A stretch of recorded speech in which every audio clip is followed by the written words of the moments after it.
Here we are, Patch Day and Pandaemonium first, I think.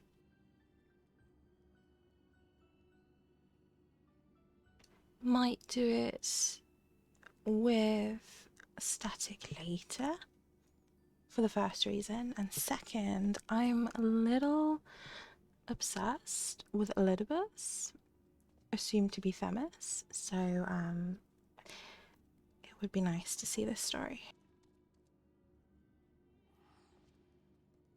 Claudian's eyes are brimming with the excitement of discovery.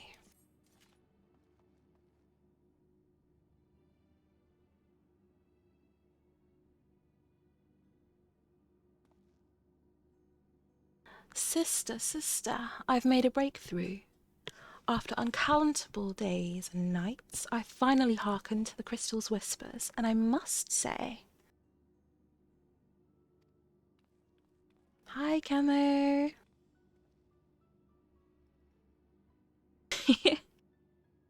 Yes, spoilers ahead.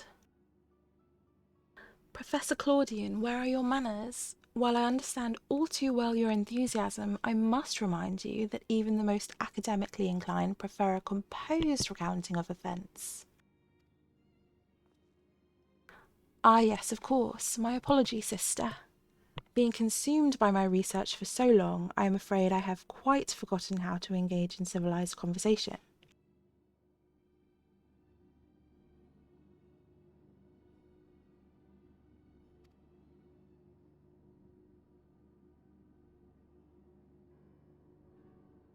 Ahem.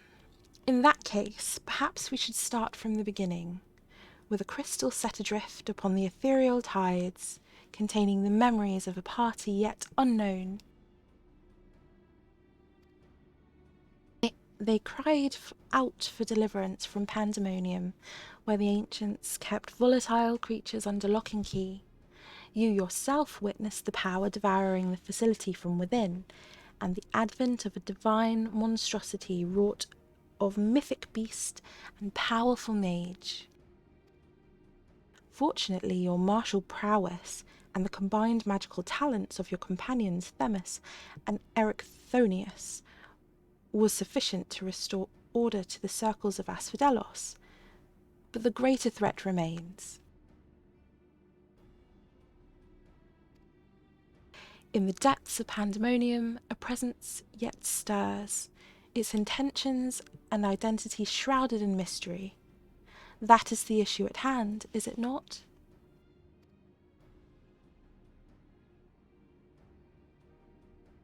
Since you returned to us, we worked tirelessly to discern the nature of the crystal. In the process, I detected an anomalous etheric signature, which I believe arose from the memories stored within. Analysis of this pattern suggested a feeling of loss or yearning, specifically the yearning to be made whole, and indeed, ambient readings have revealed a faint but identical signature. This can only mean that another such crystal exists in our time.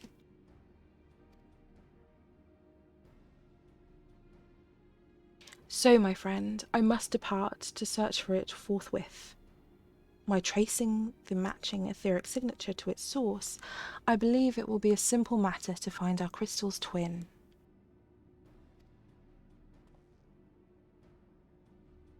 Professor, will this expedition be carried out only by us? Or will Sister grace us with her protection?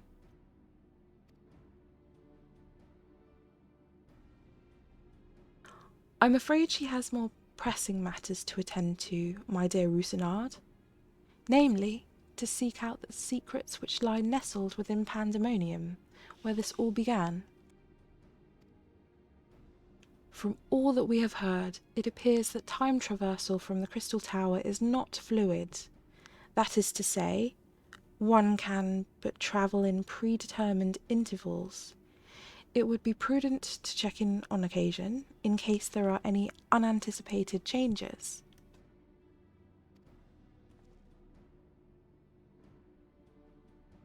As for you, my loyal assistants, I would ask you to remain here and continue cataloguing the ancient creations.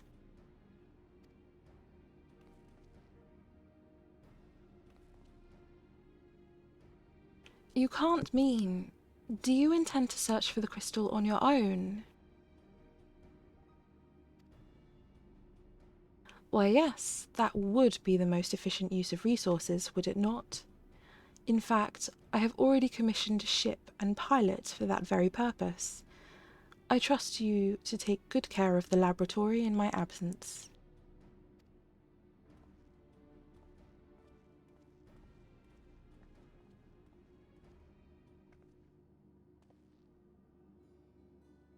I apologise for that somewhat abrupt departure. When progress is in sight, Professor Claudian tends to become blind to all else. Indeed, he has been worse than usual. While I cannot fault him for his excitement, I do wish he would spare a thought for those around him. For reasons unknown, the crystal seems loath to be overheard. Much as it spoke only to you last time, none but the Professor has been able to capture its ethereal yearning, which has served only to convince him that he can solve this puzzle on his own.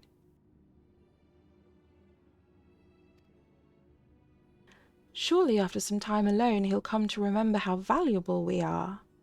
The search for this crystal seemed to be a simple enough matter. Let him have his adventure, and upon his return I'm certain he'll be back to his usual self. As for you, sister, it may be best to return to Pandaemonium, as Professor Claudian suggested. Speaking of which, I did have a request of my own to make. Travelling to Pandaemonium requires you to pass through Elpis, correct? There is something I would have you investigate in my stead. While those creatures confined within Pandaemonium are considered to be failures, I doubt that that's their whole story. Barring exceptional cases, they must have been under observation in Elpis before being consigned to their shackles. And if we know anything about the ancients, it's that they would have kept thorough records of their results. Ah, brilliant! Delving into those records may shed light on creatures Sister has yet to encounter. If your theory proves correct, that is. While there are no guarantees, it certainly beats the current strategy of rushing forward blindly, with only her strength to carry the day. For your own sake as well as ours, please unearth what information you can.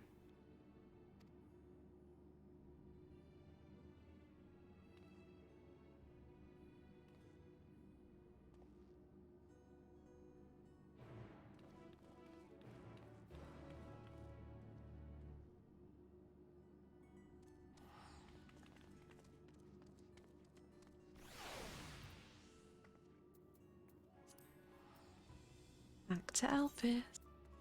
Let me just see if the sound is okay. Maybe more BGM.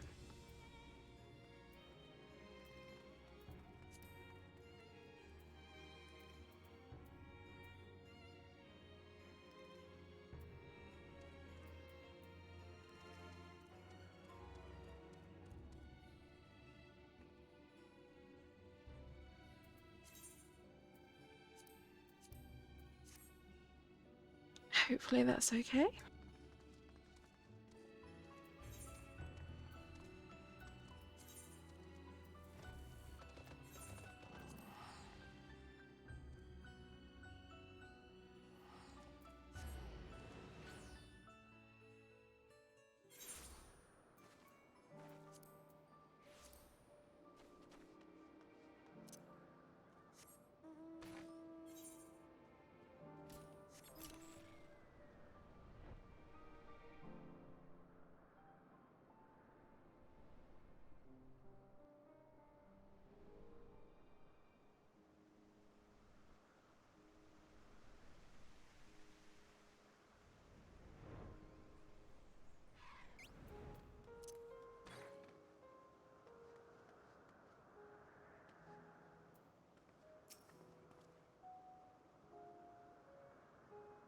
I did not expect you here of all places.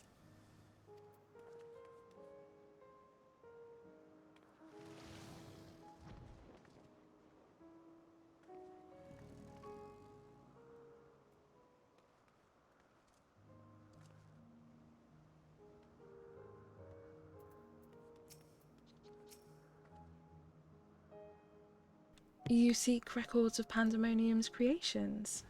Master Themis has just finished perusing the very same. I should not be surprised that we both arrived to the same conclusion. Luckily, I have saved you the trouble and gleaned what information I could. Ah, so you know each other. I was dreading having to once again scour the archives. But perhaps instead I'll rest for a spell. If there's nothing else, I shall take my leave.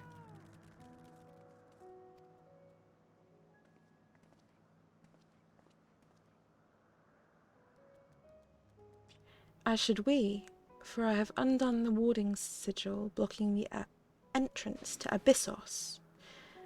I came here merely to chase an idle suspicion while awaiting your return. Fortunately, while Pandaemonium's protective wards continue to be assailed by our unknown foe, there have been no fluctuations so great as to make me doubt Erichthonius's capacity to keep watch over Asphodelos while I'm away. He works diligently to master interment, that he might deliver the creations back to their cages by his own hand. I thought it best to give him time to hone his craft.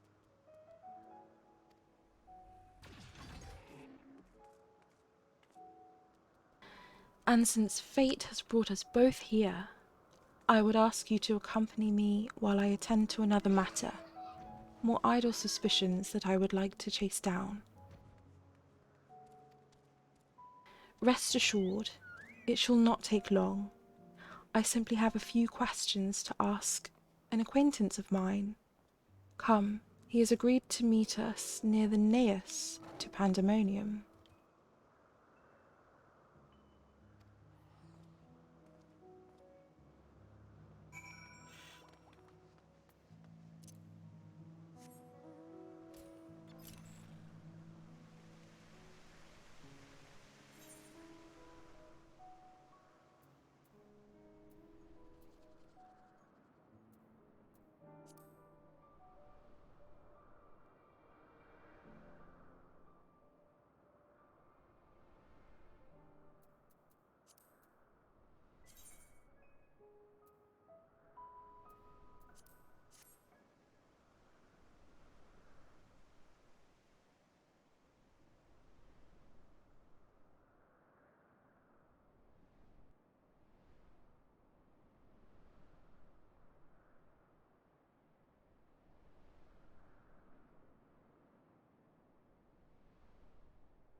As I have pondered our expedition into Pandaemonium, I could not help but be mystified by how strongly the warders we encountered felt for La Habrea, whether it be for good or ill. Hesperos and Erichthonius were two sides of the same coin.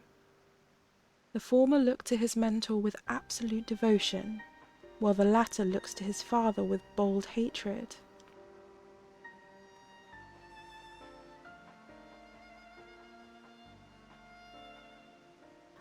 I would not expect a familiar such as you to understand this, but such extreme emotions towards a single individual are quite rare indeed. Naturally, I feel gratitude toward my mother and father, yet we are all equals in the larger picture of the star. This view is not unique to myself, it is more or less accepted as the way of things.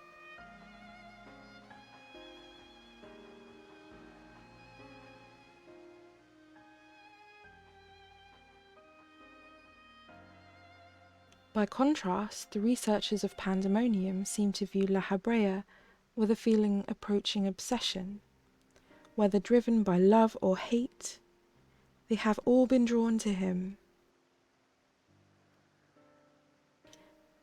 There were many other aspects of the facility's particulars I found troubling.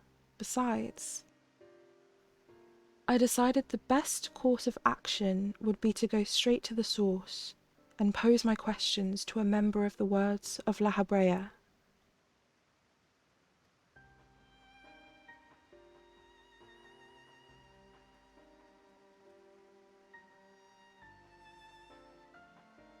My apologies to have kept you waiting, Master Themis.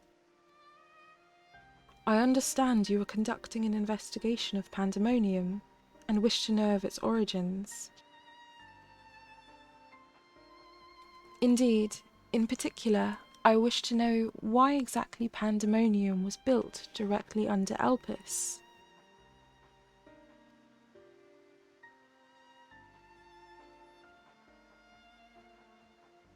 The facility is overseen by the words of La Habrea after all.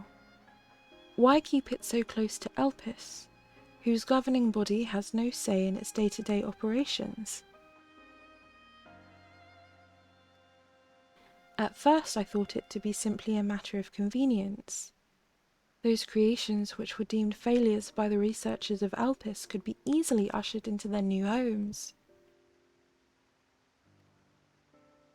Imagine my surprise when a trip to the archives revealed that many of the creations were sent from organizations beyond Elpis, including from the words of La Habrea themselves.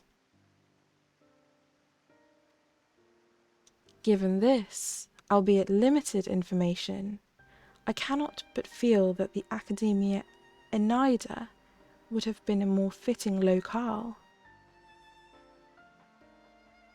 What does Elpis have that cannot be found there?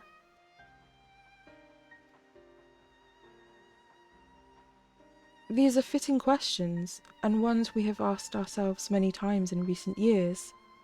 Alas, the nature of Pandaemonium's construction does not lend itself to relocation. When first it was built, circumstances weren't as they are now. As you surmised, the majority of the creations kept within Pandaemonium was sent from Elpis. Yet as the years passed, interests changed. Failures in creations, deemed too flawed even to submit to Elpis paradoxally, drew the attention of Pandaemonium's researchers.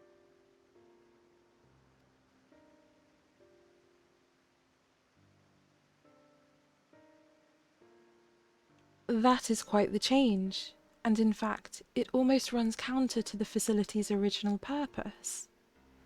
Who is it that decides which creations will be the subject of research? Master La Habrea. Such authority is reserved for the chief key ward, and he has taken it upon himself to step into that role.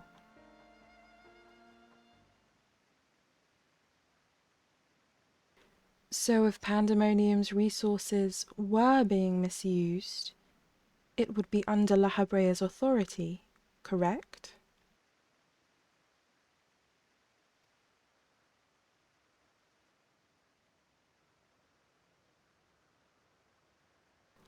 I know not what you're suggesting, but the key wards also hold some sway within the facility. Not even Master La Habrea would be free from their scrutiny. They are duty-bound to report any irregularities as soon as possible. Although I admit, as of late, their communication has been somewhat sporadic. We but recently received a report from one of the key wards stating that all is well within Pandaemonium's halls.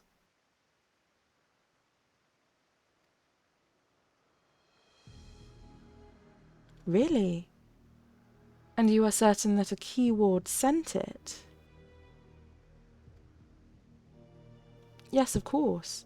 Our communications suffered a temporary obstruction, but I can assure you that the words did their due diligence in confirming the identity of the sender.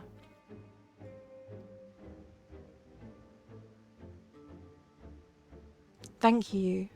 This information will be helpful in my investigation. That will be all for my prying. Then I shall take my leave. While you are yet permitted to conduct your investigation freely, I must remind you that the warden's work is delicate, and it would be remiss to disturb them for longer than is necessary.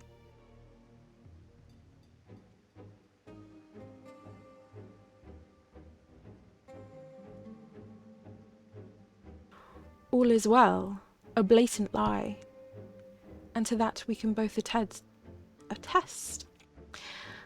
One of the remaining key wards is most likely in league with the party behind this. Let us hurry. I know not why our adversary sent that report, but 'tis plain that we must return to Pandaemonium with haste.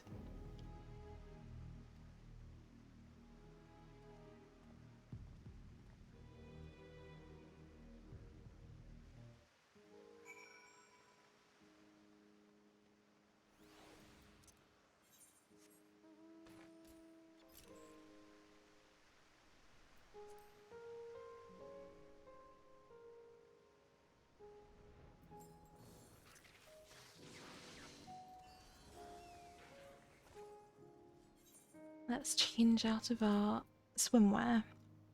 Or not. Never mind.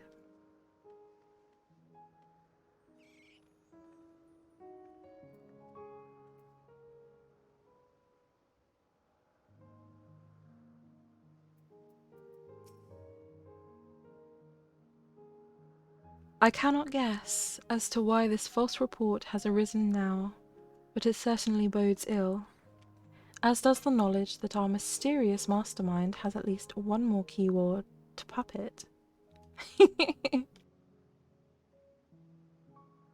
Hello, Camo.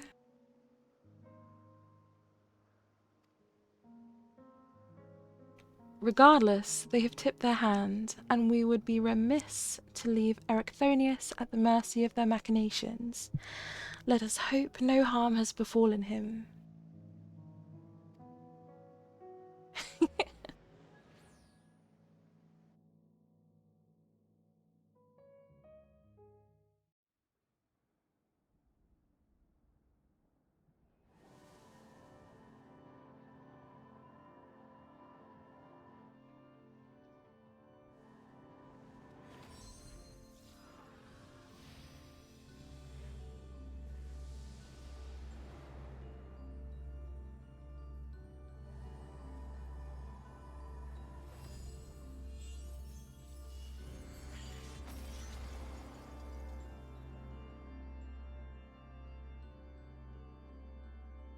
Not quite.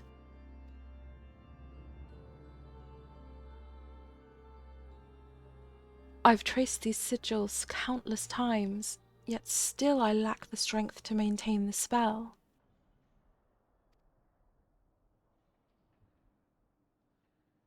And now time works against me. I can no longer be victim to my own ineptitude.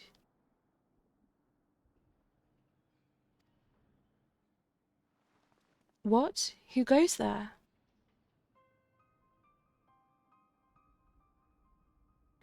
There is something to be admired in such single-minded effort, even if your methods leave much to be desired.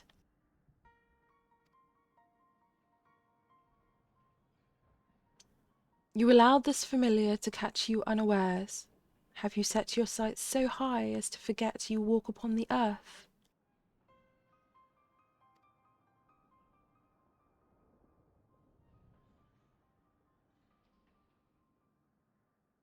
I know this creature, a familiar of the Phoenix, but that monster is locked away.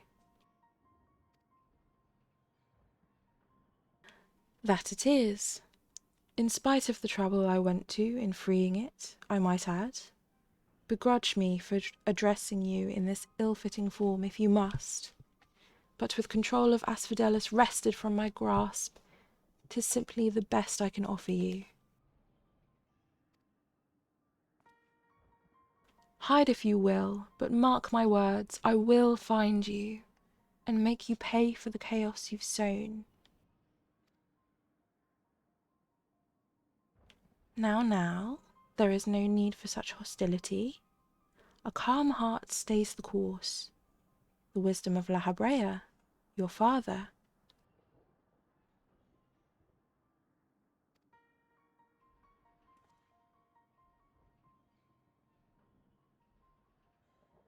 And how would you know what wisdom he speaks?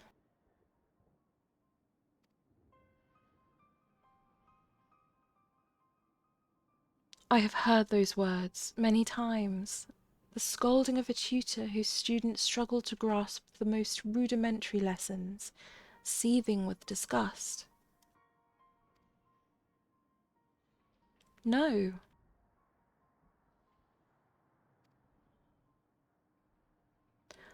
I've not told that to anyone, not even Keyword Hesperus.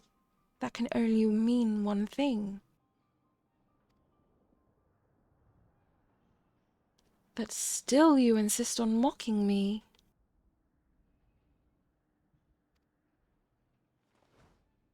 Stop this farce, La Habrea.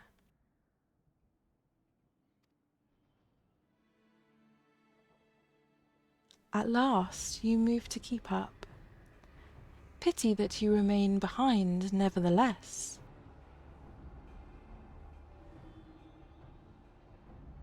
What?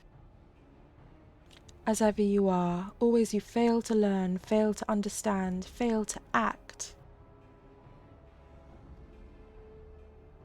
And though fate deigned to offer an escape, you remain here. You are bereft of magical prowess and common sense both.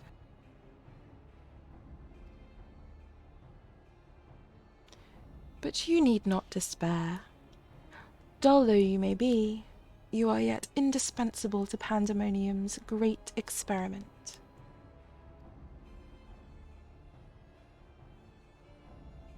There's the affection I remember. Tell me, did I ever once measure up to your expectations?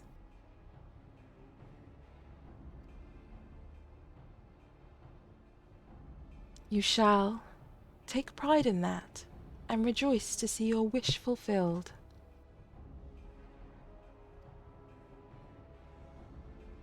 What? What wish? Come, and all shall be revealed. All this rage, this hatred, is but a consequence of ignorance. Our desires align more than you know.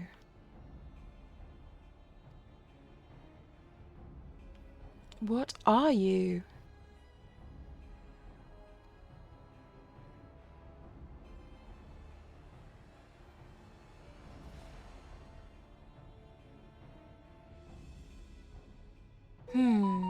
Uninvited guests join our reunion.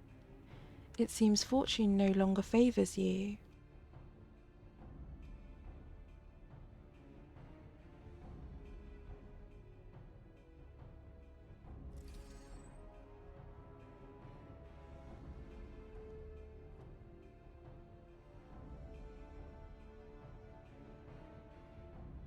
You didn't hear that, Camo?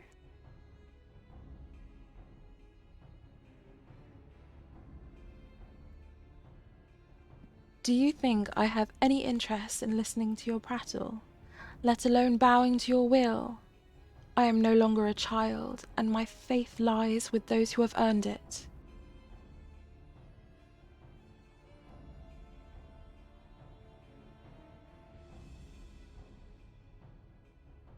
So these are the heroes who brought Hesperos low, even as power divine flowed through his veins. 'Tis plain there are worthier subjects to contend with.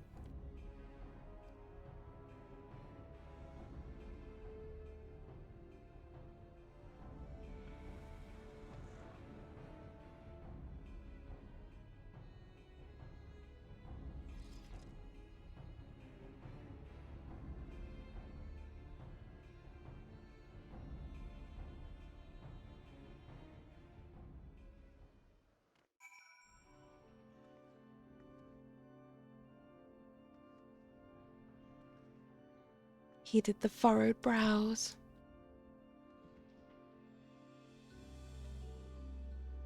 Man, I was really hoping Lahabrea wasn't the bad guy, but all fingers point to him right now, don't they?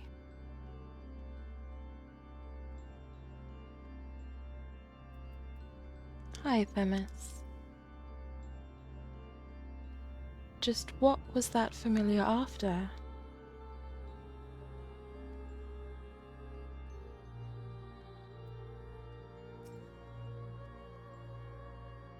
Thank you. If you had shown up even a moment later, I shudder to think what would have become of me.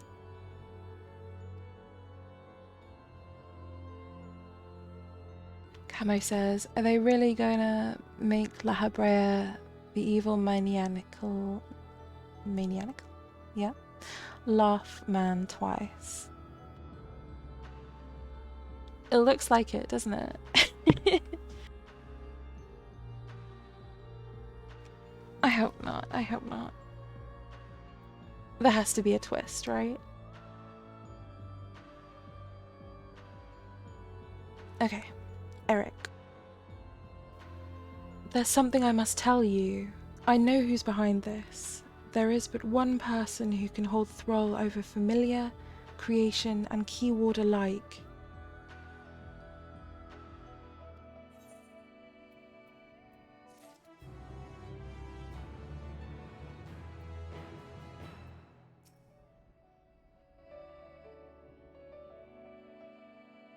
This song, though,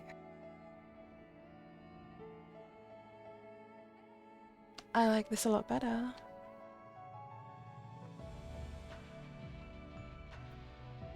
Okay, alright. Ericthonius is certain he knows the identity of Pandemonium's assailant. Let's go.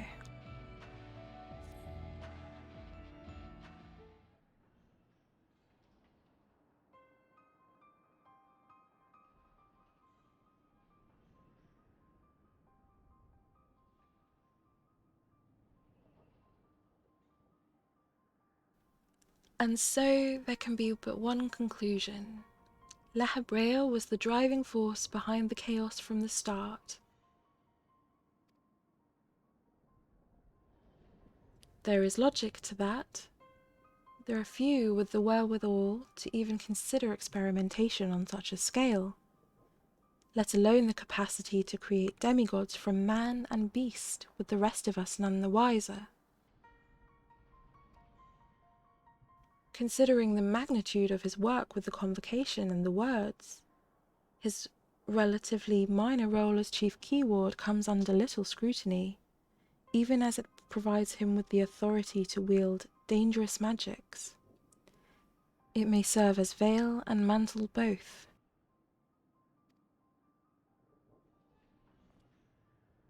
Still, I find the notion hard to accept. The misdeeds perpetrated here could not have been done by the La Habrea I know. You have met him, yes? Do you think he is capable of this?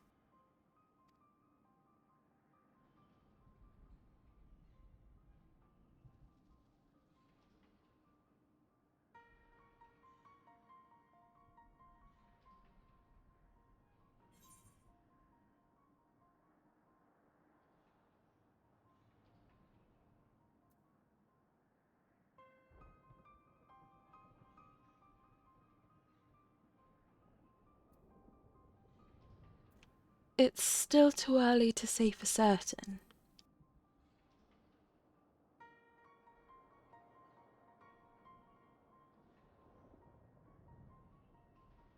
It truly is a puzzle with many missing pieces. Still, I see you do not deny, outright, the possibility that La Habrea is a man with few scruples. That alone should be enough, let me assure you. La Habrea holds nothing so dear as his own ambition. While he may not be one to let emotions stand in the way of his mission, I cannot believe there are no depths to which he would not stoop. Although we met but briefly, the impression he left on me stands in stark contrast to your evaluation. Though his methods are ever unorthodox, they seemed guided by a firm understanding of what is just.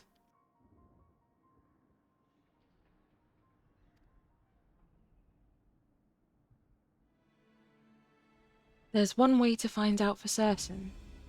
We delve deeper into Pandaemonium and pull back the curtain on this mystery ourselves.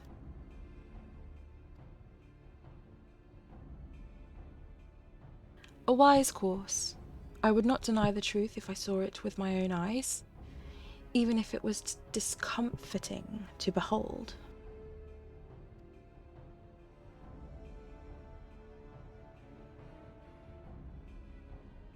Then we must move forward with no excess of caution. La Habrea, or whomever is behind this, has likely spread their tentacles into every corner of Pandaemonium. We can safely assume the other keywords won't greet us with open arms. Agreed. Let us make our way through Abyssos one careful step at a time.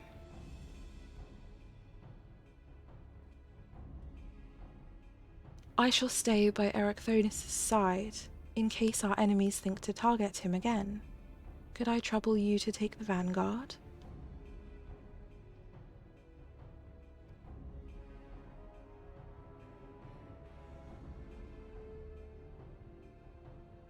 Thank you. As a precaution, I shall safeguard you with a simple spell. This will ensure that even should we become separated, my phantom warriors will still come to your aid. Does this remain on us through all time?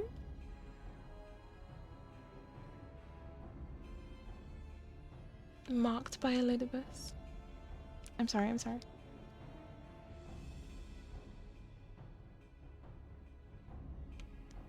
If it does come to battle, the keyword's magics will put us at a disadvantage once again. Luckily, we have you to even the scale somewhat. I trust you shall be liberal with your weight.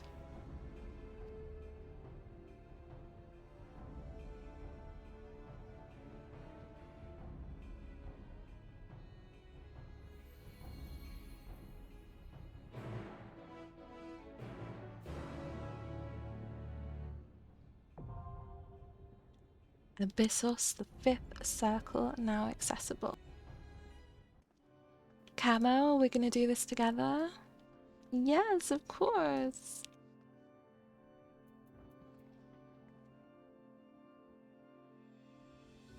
Camo says La Habrea might not be the big bad since he's the thumbnail character for this tier, and this isn't the final tier. True. I'm expecting a twist of some sort, or at least hoping for it.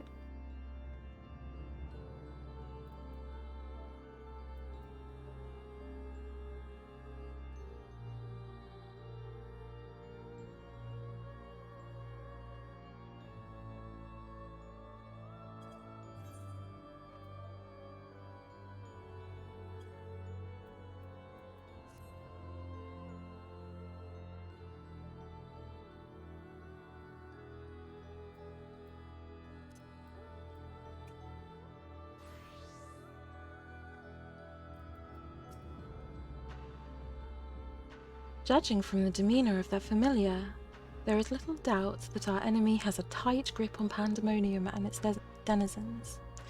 We will be vulnerable.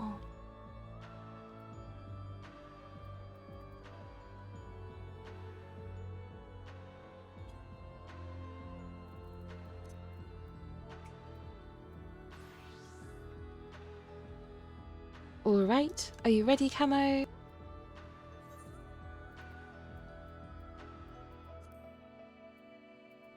Our first look at the 5th circle.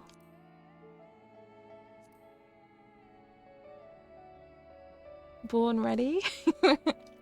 Alright.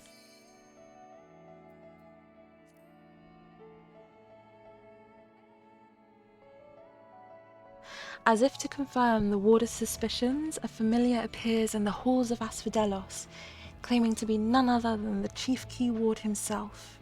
The creature mocks you with cryptic warnings before vanishing, leaving naught but questions in its wake. Their answers beckon from the shadows of Abyssos, daring brave souls to seek them out. Boom! Are we brave souls?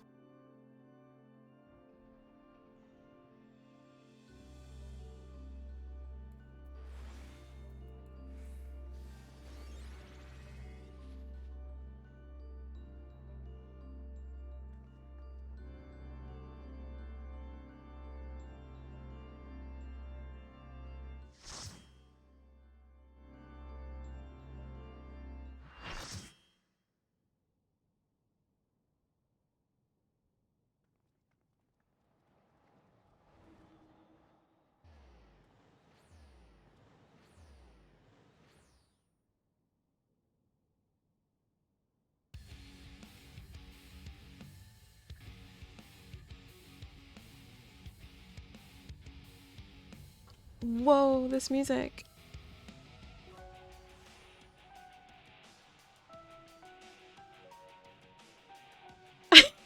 Right?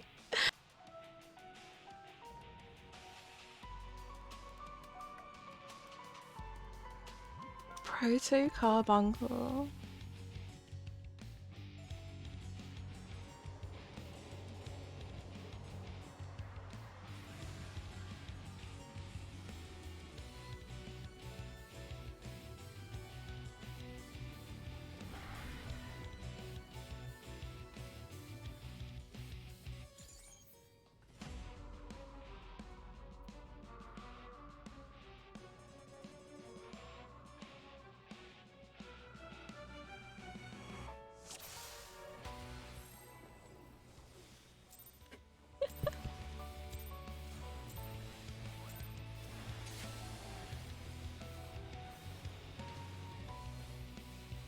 I'm just jamming right now. Searing Ray. Okay, that looks like it goes across. Maybe get behind him? Yeah.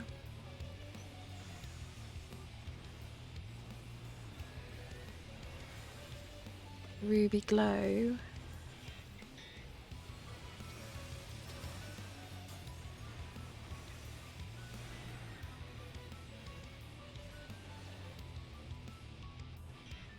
Inside or out? Out.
Whoa!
Oh dear, okay.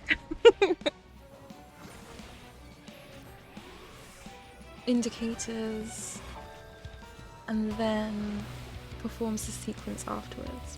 Got it.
We did it. Good job. Yeah, that was pretty awesome.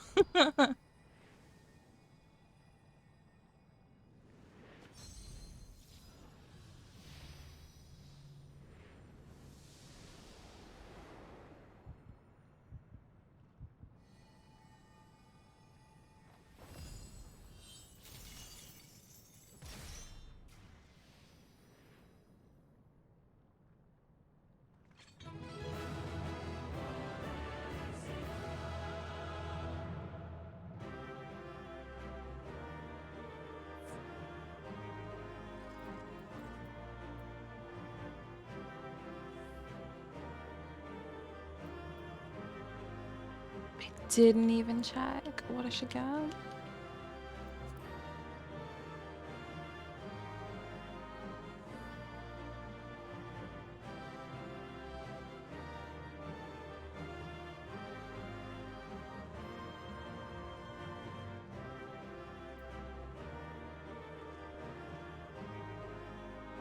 I might just pass and worry about the gear later.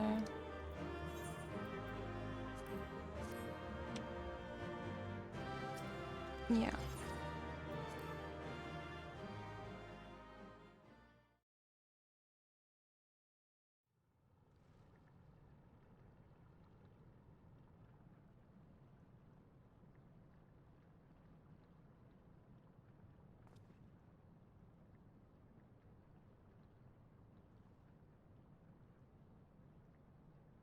I'll wait for you, Camo. on this text box if you want.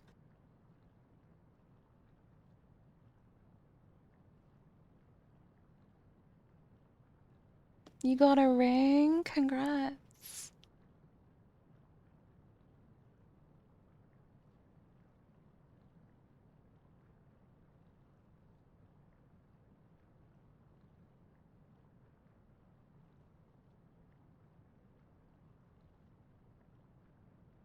You ready? Okay, let's go.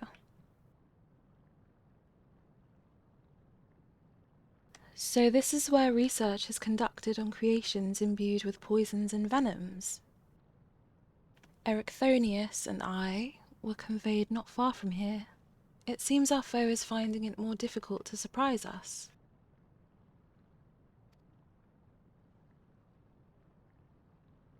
Fortunately for you, since they appear particularly keen to see you dispatched as quickly as possible.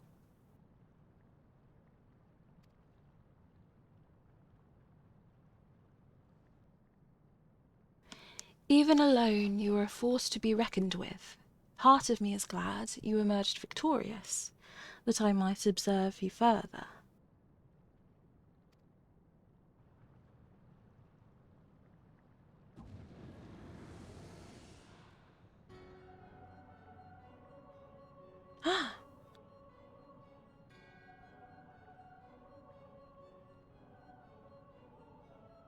Oh, shock? Were the circumstances different, I might thank you for keeping my son alive for this long. It's actually La Brea. Oh. Okay. But I believe we can forego introductions, unless I have misread you. He does look cool.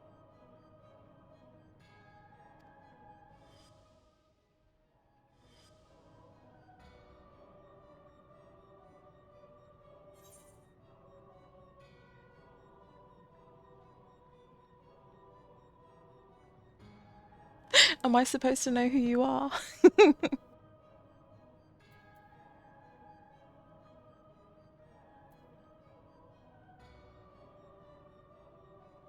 La Habrea.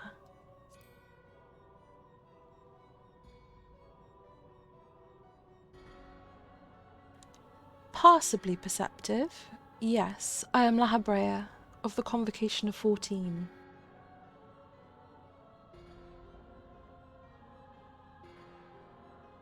You called him Paragon and he was like, huh?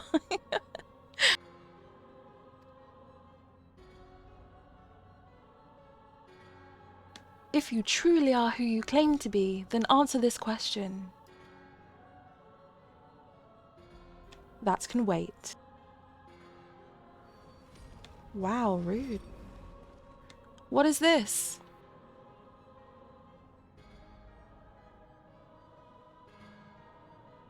Now this is curious. The trap I wove at your feet reacts to ether, but you remain unaffected. Wait. I'm waiting, Camo.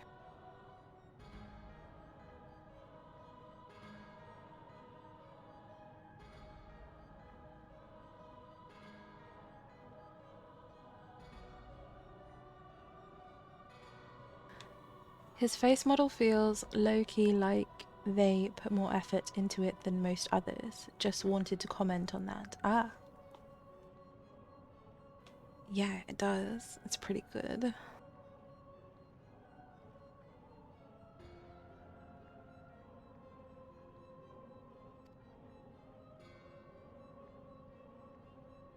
Such thin ether, and in an unfamiliar composition besides. It is of no matter, I suppose. A more direct approach will beget the same results.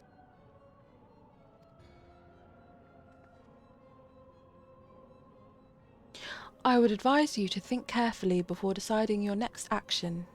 Strike me down here, and Erichthonius' wish shall remain unfulfilled. Never again shall he meet Athena. Gasp.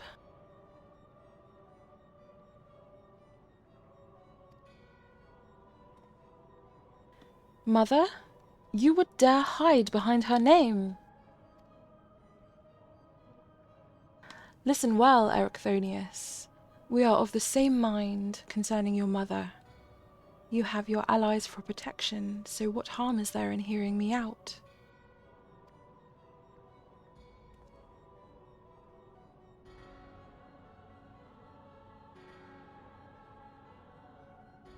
Erechthonius, wait. There is a question I need ask first. If you truly are La Habrea, why speak such blatant lies?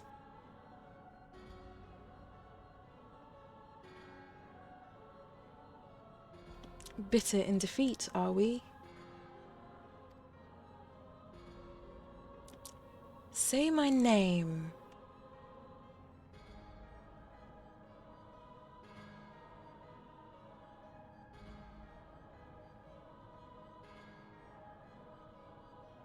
I just got chills.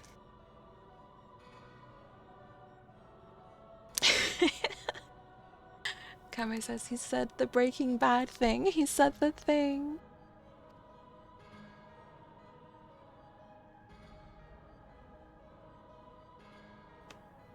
A simple request. Themis, was it? A trifle soon forgotten, as are you.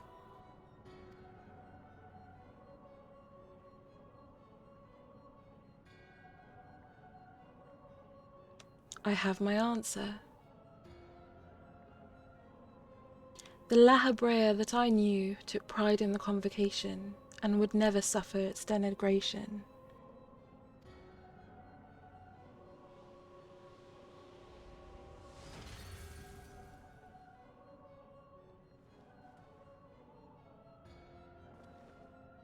You sully his station with this farce.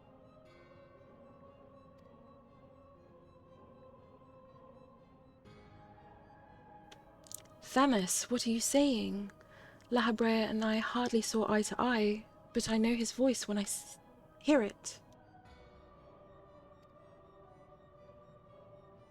Indeed, he makes a passing fine imitation in appearance and manner. However, the real La Habrea would never call me by the name Themis.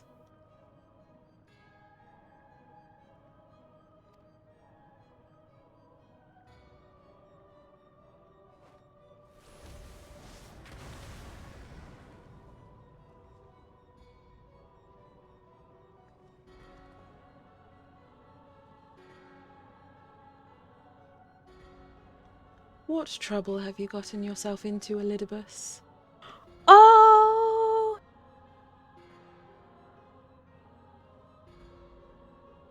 What an epic moment.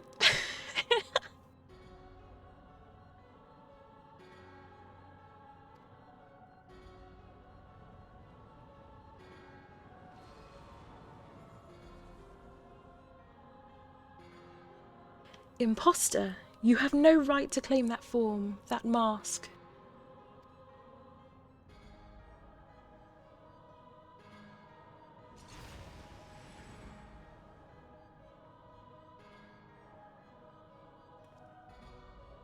What? Who?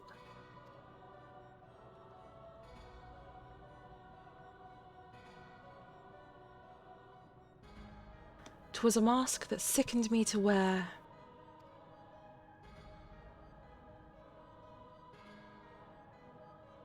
The mask of La Habrea, a man who values his position above all, who would murder his own wife in pursuit of duty.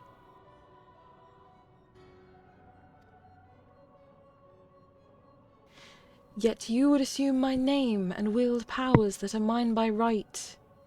Any worth you may have hinges on that which you so despise.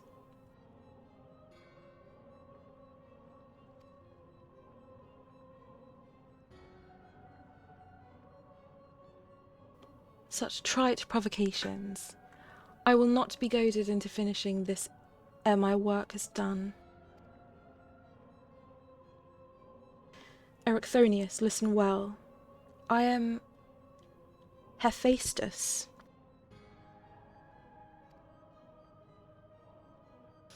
And it is I whom you should call father. Ah! The plot thickens.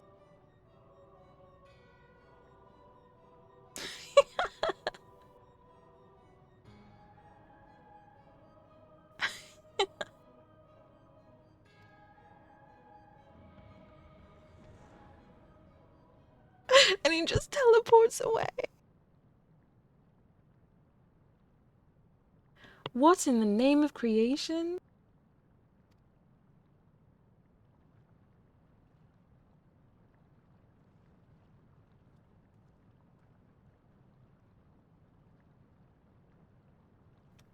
We would do well not to stand idle while our enemy is about. I believe an explanation is in order, Elidibus. Let us return to safety so you may provide it. Ah, that sounds more like the La Habrea I know.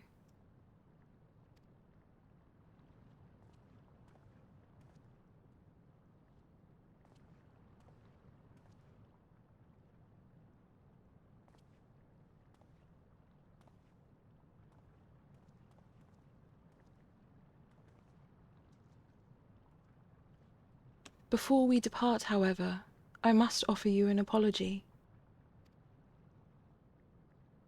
As La Habrea said, I am Elidibus, one of the convocation, an emissary of their will. For reasons which do not involve you, it was necessary to hide my identity while investigating this place. Still, that hardly excuses my deception.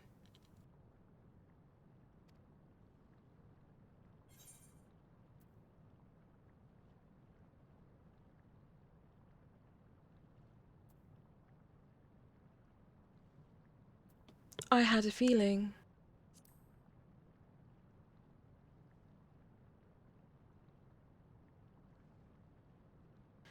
Your perceptiveness does not surprise me. When the time comes, it shall make my explanation all the easier to understand. In any case, we have pressing matters to attend to. Let us do as La Habrea suggested and return to the gates. We can speak there.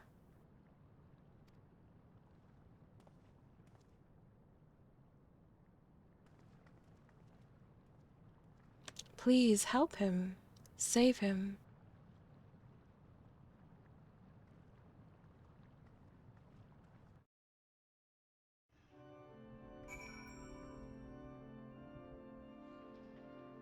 Oh, I'm so happy that's confirmed. There were still doubters. But now we know for sure. Our little Elidibus. Also, what the hell about that reveal? I still don't understand. Hey, La Habrea. You're so tall. I see Elidibus has chosen to keep odd company. Such a vexing composition of ether you possess. Be right back for a sec, Camo? Okay. I'll wait for you.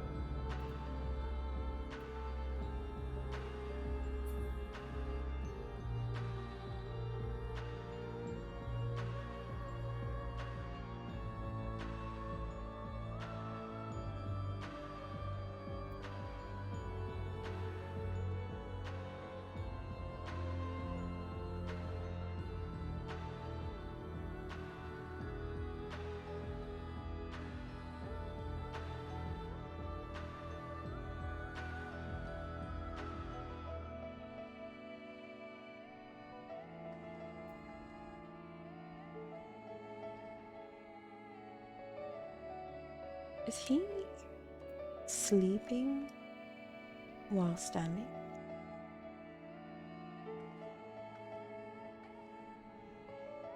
Actual dad.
Welcome back, Camo.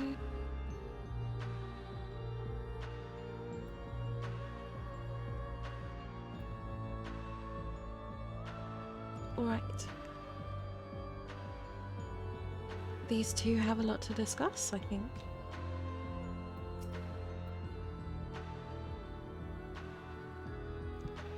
As you are aware by now, I am known as Elidibus, after my dear friend Azem and I detected irregularities in Pandaemonium. We decided the best course of action would be to hide my station as I conducted my investigation. I am sure La Habrea, as well, is eager to find out why I hid who I was, so I shall save that story for later. First, I would like to speak to you, of you, my friend. Although neither Azem nor I had ever met you in the flesh, you came with her highest recommendation. That alone was enough for me to accept you as an ally without question.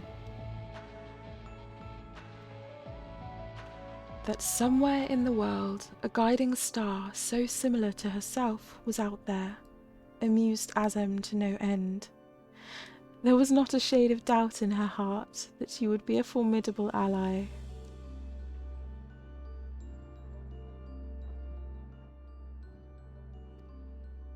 Furthermore, I have heard stories that Mistress Vanar, who held the position of Azem previously, journeyed with a familiar much like yourself. That made the decision to trust you all the easier. She too now dons the white robes of an advisor. If she placed her absolute faith in you, I knew I would be in capable hands. I love him so much. Aware, though, I was of the path you had walked, I had no interest in exposing you.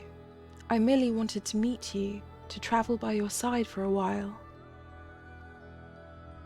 I may know but a small portion of your whole story, but that is enough for me to believe you would never lead me astray.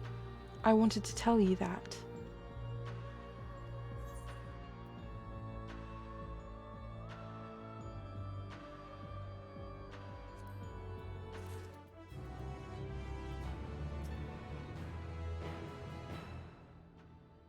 I admit my own grasp on what just occurred is somewhat tenuous.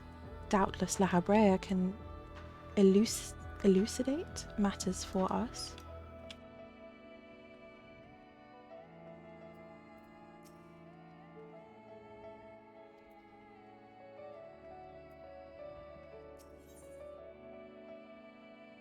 Erichthonius is resolutely avoiding his father's eye. Also, can we talk about the music before? Camo says, yes, that was amazing. I wonder if we'll get more epic music in the next fight. Fingers crossed. And there's, like, even now, there's that slight hint of it in this tune. Okay, Erichthonius.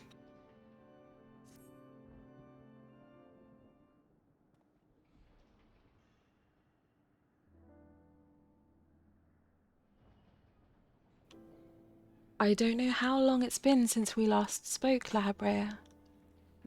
And truth be told, I had hoped we never would again. But I see now that I was a fool to think I would ever escape your meddling. Just what is that thing that called himself La Habrea? And why is he the spitting image of your younger self? Words, please. I find it hard to believe you've only just now found out such a being was wreaking havoc in Pandaemonium. Did you think matters would simply sort themselves out?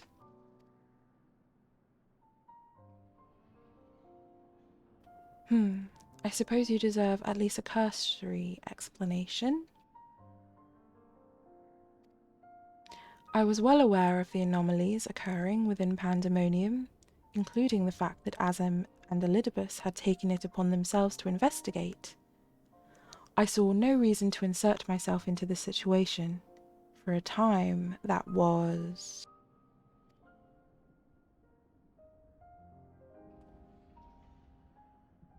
Imagine my surprise when instead of a formal report from you and yours, I received a communication from one of the key wards stating that research and operations were proceeding as usual. While Hephaestus's deception was almost childish in its simplicity, it became plain to me that your grasp on the situation was slipping.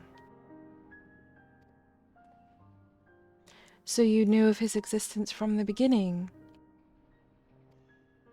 I can hardly imagine that you would suffer another to masquerade as one of the convocation, not without good reason at least.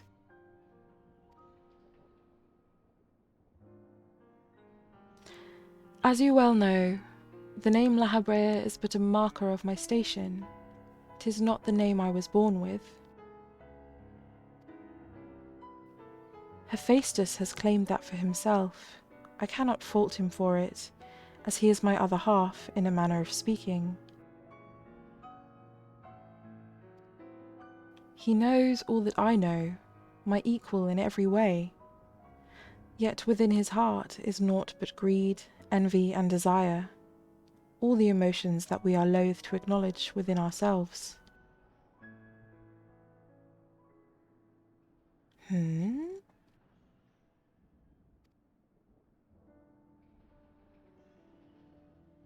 If what you say is true, what purpose would such a being serve?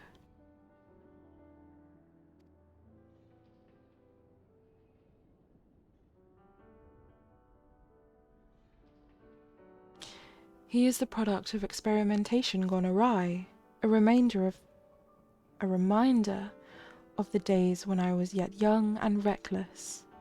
I thought him sealed away for good, but it seems time has a way of unearthing the shame we bury. Wait a sec, I'm waiting.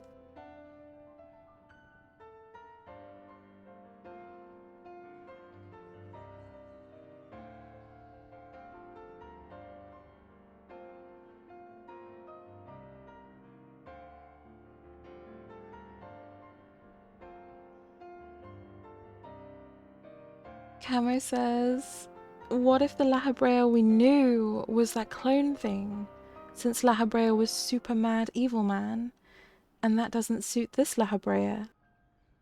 You're right. Ah! Did we ever even know La Habrea? My mind is melting.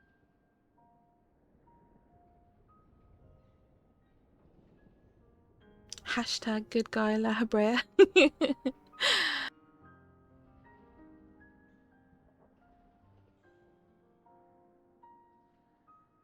Wow. Okay. Let's go. Let's move on. When he spoke of my mother, he looked at you with venom in his eyes, blamed you for her death.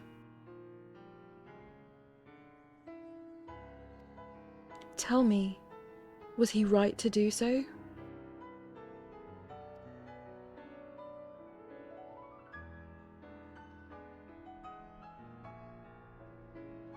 His words were but the ramblings of a tortured mind. The hatred and despair he endures has warped his view of the world irreparably.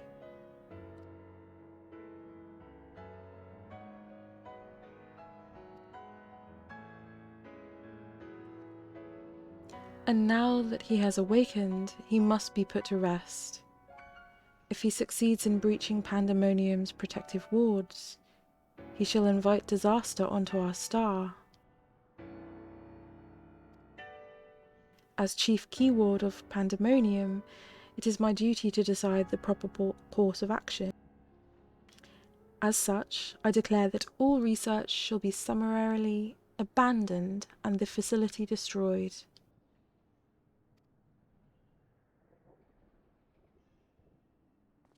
What? You would leave the other warders to their doom?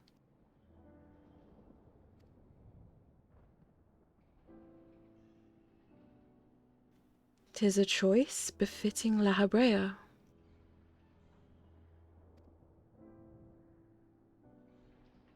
Do you disagree?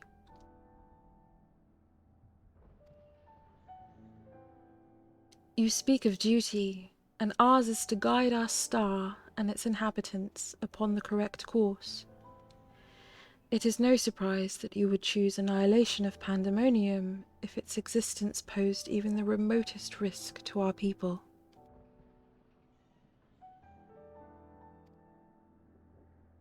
Yet, as you can see by Erichthonis' response, the decision is somewhat more nuanced than that.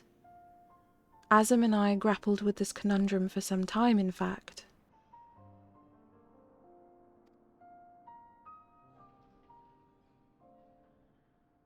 That is precisely why I chose to involve myself directly. 'Twas the only way I could truly determine the best solution.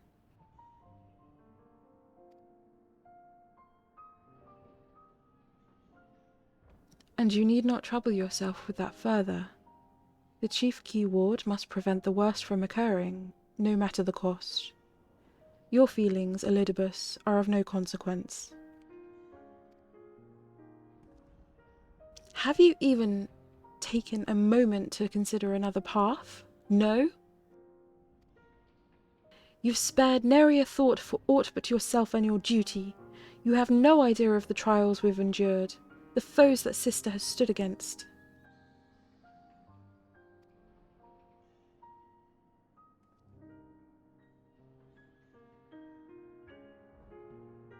In her bikini.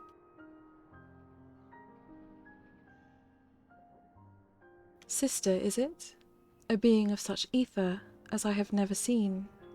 What are you?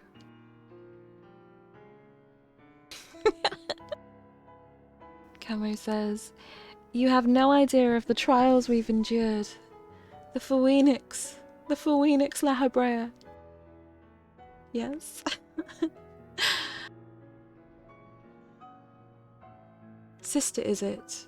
A being of such ether as I have never seen. What are you? She is the guiding star that shall lead us safely through this. Thanks to her stout arm and steadfast courage, we have subdued the mythic creations and returned them to their cells.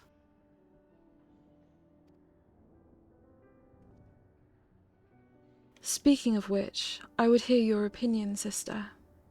As outsiders, we are in a unique position to look upon circumstances with our vision unclouded by attachment.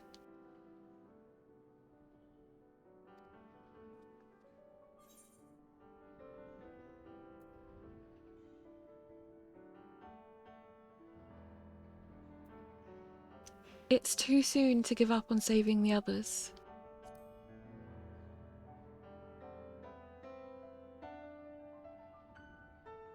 Agreed. We still know next to nothing about Hephaestus, and I highly doubt La Habrea has been forthcoming with the truth. But we've managed to regain control of Asphodelos. He must be made to see that there's merit in continuing on this path.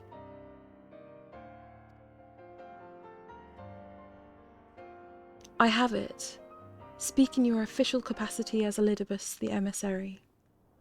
Judge which approach is more sound, and even La Habrea would be compelled to listen.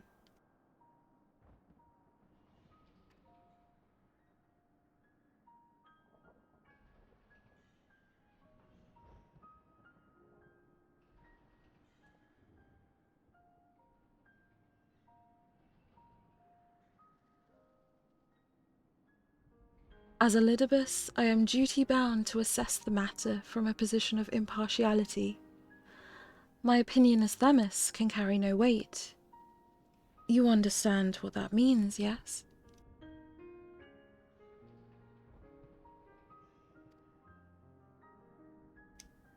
I do. Even so, you've walked with us all this time, seen what we've seen. Based on that alone, I trust that you'll find the best way forward.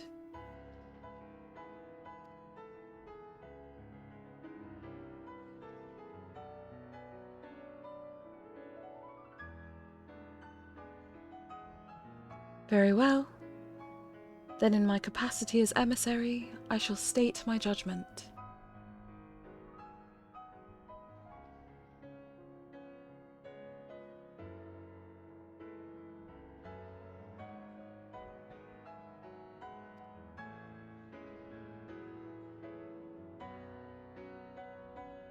At present, there are merits both in destroying Pandaemonium outright and in taking time to rescue its researchers, and neither is yet an impossible task.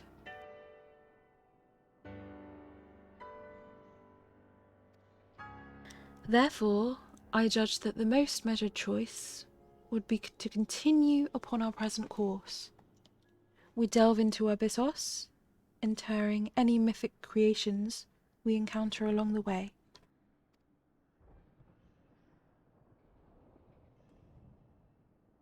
You have yet to witness Sister's might and Erichthonius's resolve. I would ask that you see our capabilities firsthand, and only then decide if our endeavour is futile.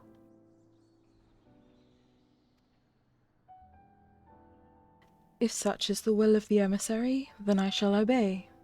However, if indeed I find your strength to be lacking, I trust there will be no objections to the immediate destruction of Pandaemonium. You needn't worry about that. We won't fall.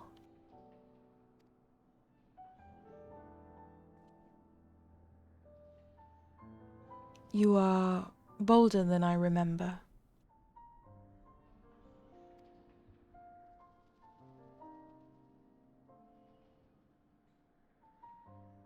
And you're even more tedious than I remember. Sister, come find me when you're finished.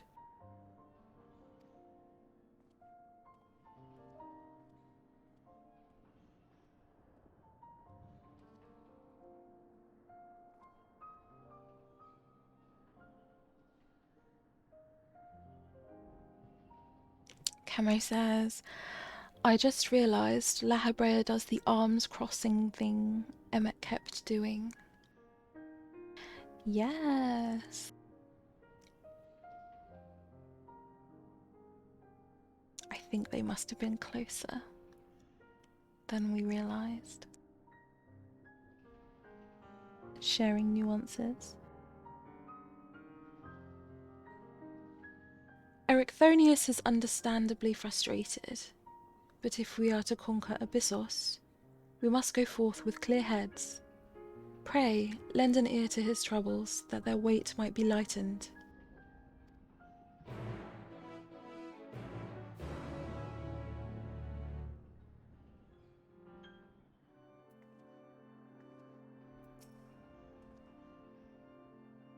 Despite recent developments, our plan remains unchanged. Pray call me Themis for the time being. It shall put us all in the correct mindset, and in fact, I may be coming to prefer that name.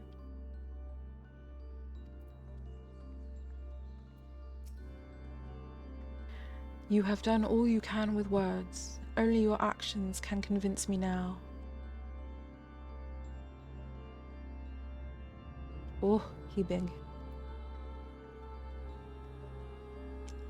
With La Habrea and a clone, fanfiction writers are going to be really happy. Okay, we go outside.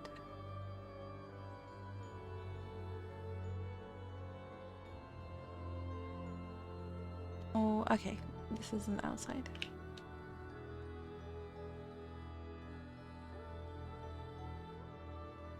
Hey, Eric.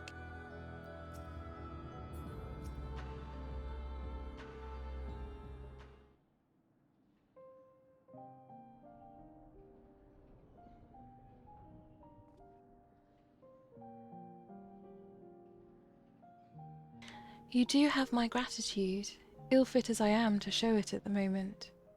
Without your words to sway him, La Habrea would have carried out his plan without a second thought.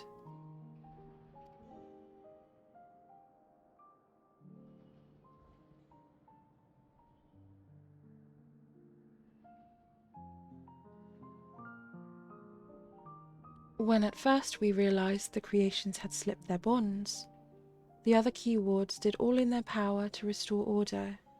Even though they could have chosen escape, they remained to aid their allies.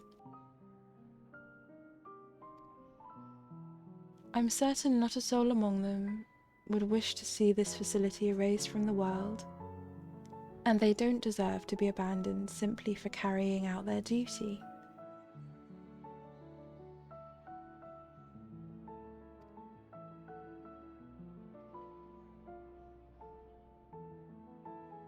And besides, Hephaestus has secrets yet untold, secrets that would be buried if Pandaemonium were reduced to rubble.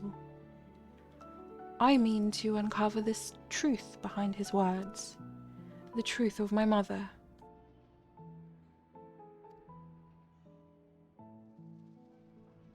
While La Habrea was quick to dismiss his claims, I failed to see what Hephaestus would gain by fabricating such a story. All I was told of my mother's death was that she perished in an accident. No one would say more. It was almost as if they feared saying more, in fact.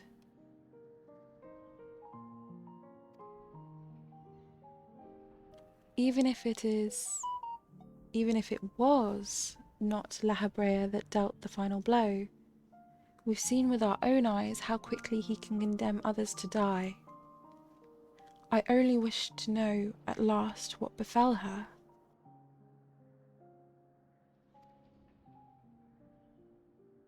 What do you think, sister? Does the La Habrea you know have any regard for the lives of others? Or will he carry out his duty with another's blood on his hands?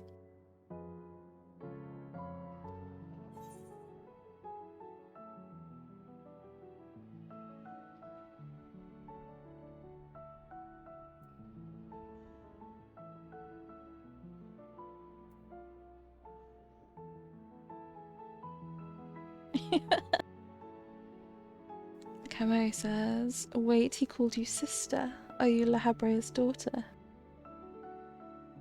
Yes, that's me.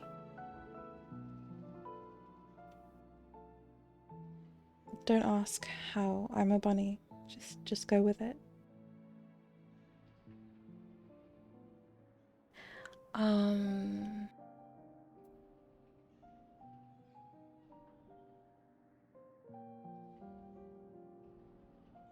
He was always a man who worked from the shadows.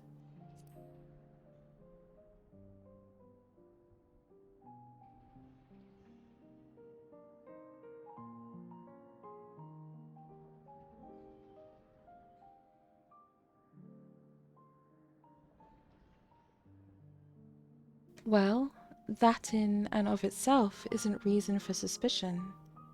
He's one of the convocation who must forge the path for mankind. Naturally, not all of their activities are conducted within the public eye.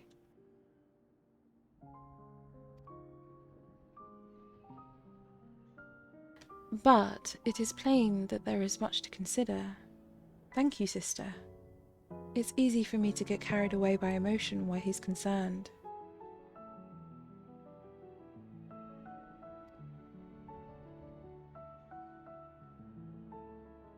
We should focus on the task at hand, proving to La Habrea that we are capable of saving Pandaemonium and its keepers. The most convincing way to do that will be to regain control of Abyssus.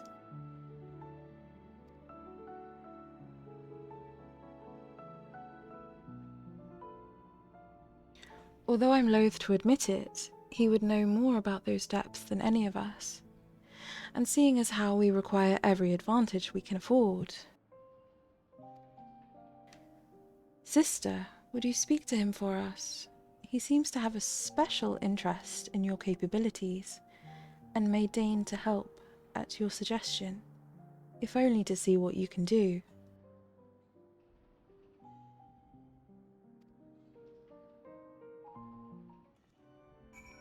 Camo says, I picked the option that he possessed Thancred. He was surprised and said that it is awful, etc., etc.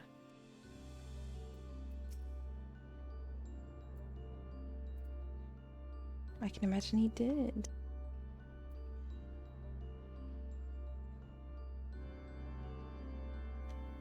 Researchers of different layers seldom contact one another unless work is involved, and I know next to nothing about the key ward of Abyssus. Any morsels of information La Habrea can offer would be a boon.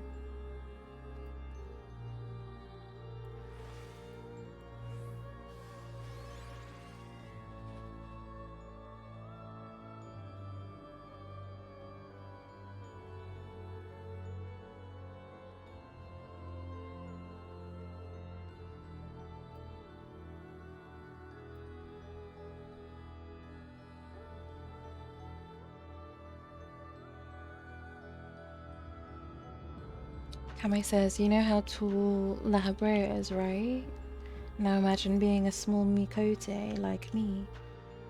Yes, he's tall for me and I'm a bunny. He's very tall.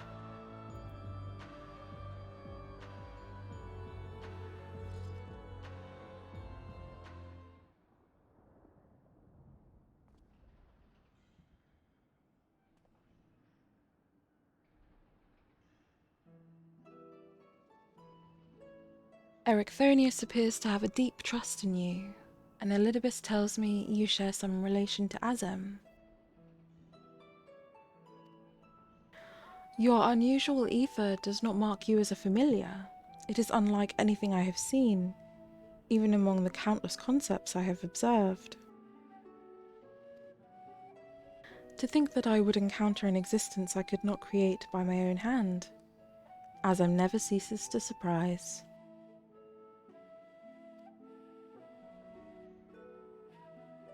The previous Azem was much the same. In taking the entirety of the star into consideration, she came to hold dear emotions and people that a more logical mind would have discarded. This made her act in her own self-interest more often than not.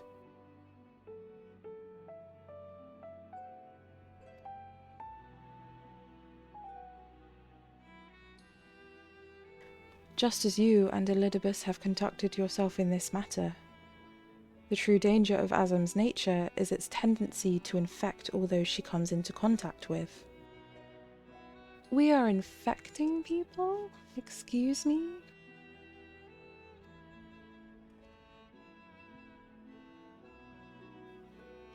Emmet Selk said much the same.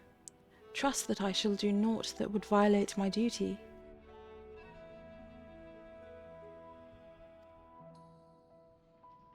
And yet you so frivolously invoked your authority as emissary to justify this little excursion. It matters little, however. Only your deeds can speak for you now.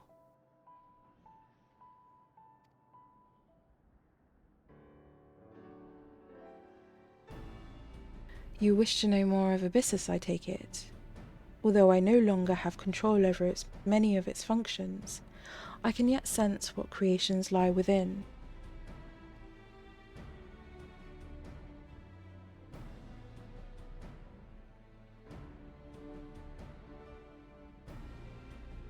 The chief keyword's reach is far indeed.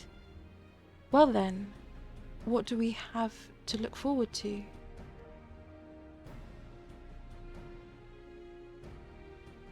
I sense no creations of note. Perhaps they have been made into fodder for experimentation, or perhaps they have been transferred to the deeper circles. Yet Hephaestus would never allow you safe passage. He has left a trial for you to overcome.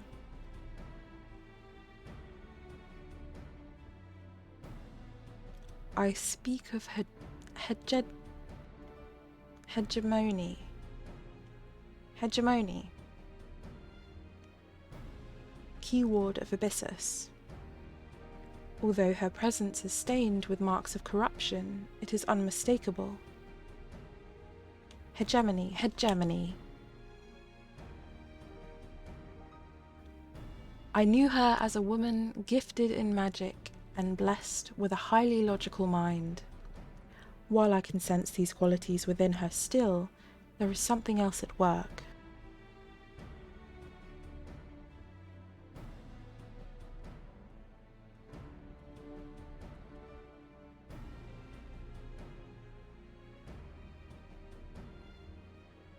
If I had to hazard a guess, I would say that's because she's already been twisted into Hemetheus.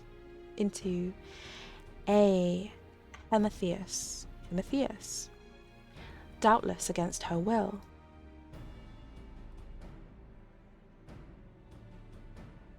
Sister, Themis, we must rescue her from that cruel fate, and if we cannot, we can at least seal her away until we find a means to undo the damage. Camo says, according to Google, Hegemony is the goddess of plants. Interesting.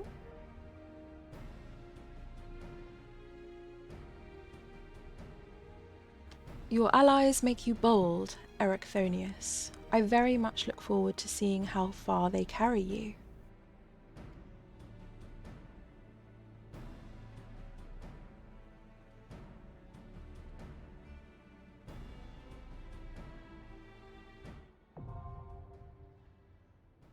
Is it a clue what the next boss will be? Some kind of plant monster?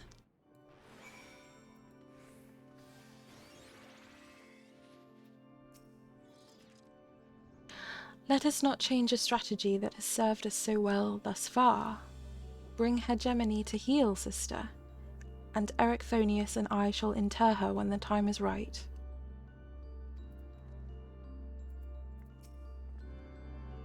Now we prove our strength. Only then can we free the other warders and unveil the truth hidden in Pandaemonium's shadows. Hegemony was a woman of reason and logic. She would never be swayed by Hephaestus's wretched schemes. I hope she was not made to suffer overmuch.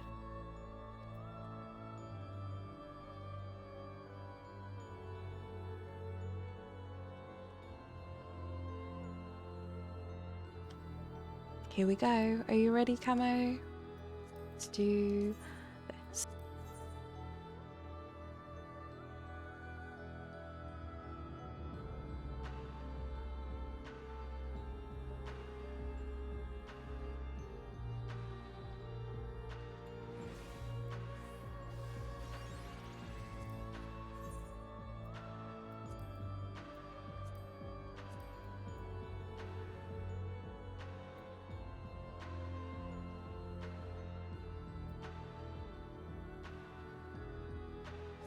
Right, let's kill Poison Ivy.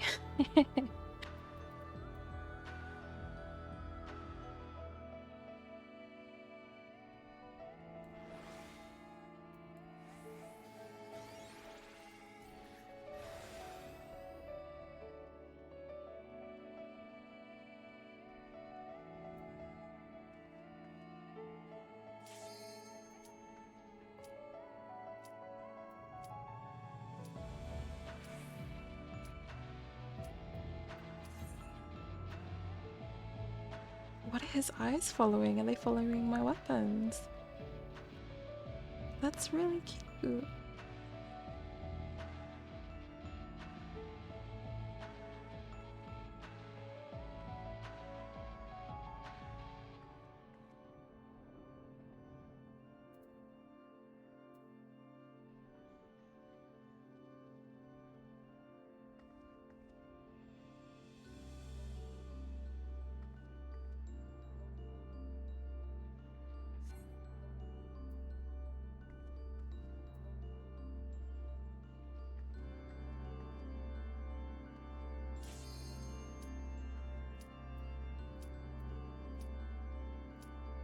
La Habrea is constantly sleeping as he stands.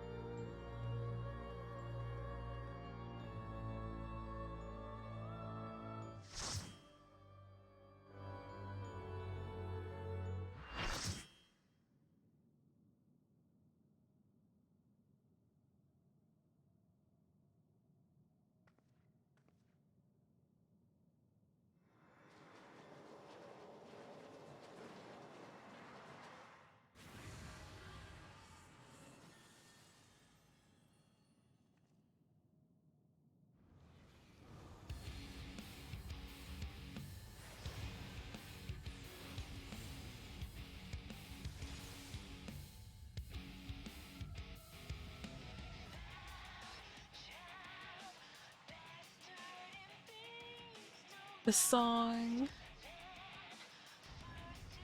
Wow.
Okay, those indicators are pretty solid.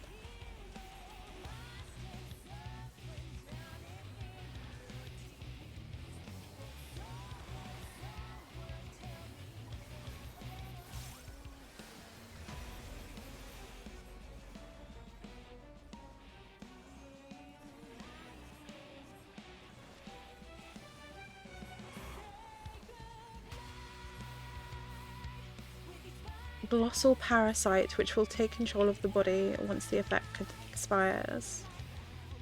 Ew.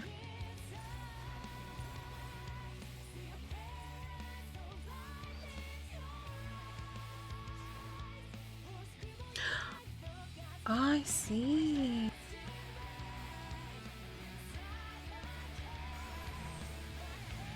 So you gotta face away. Got it.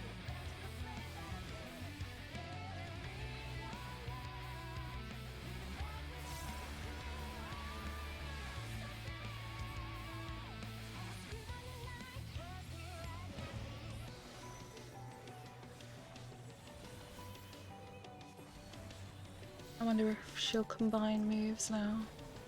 Yes, she will.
Whoa, that was complicated.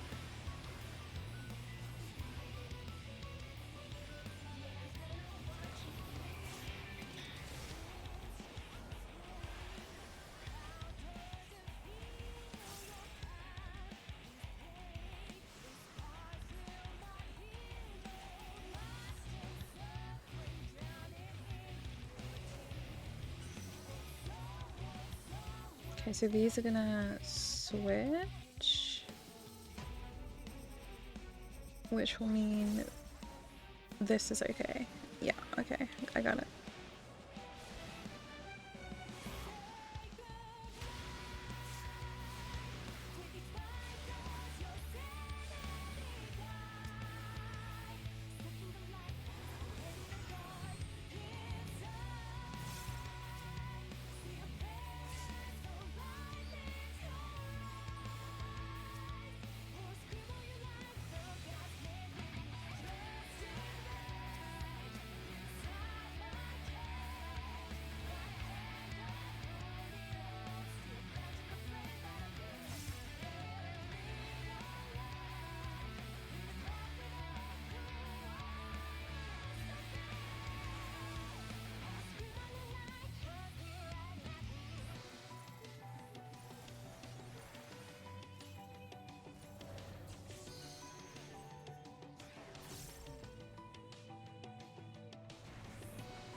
Wow, she had a wing as well.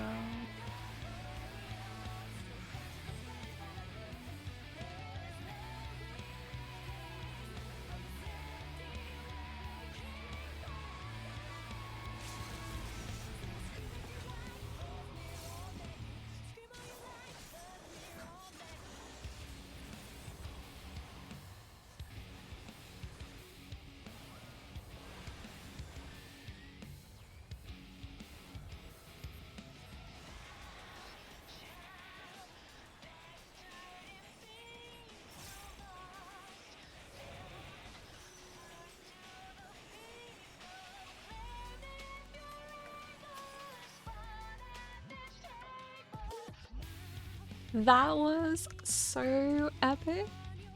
I love that.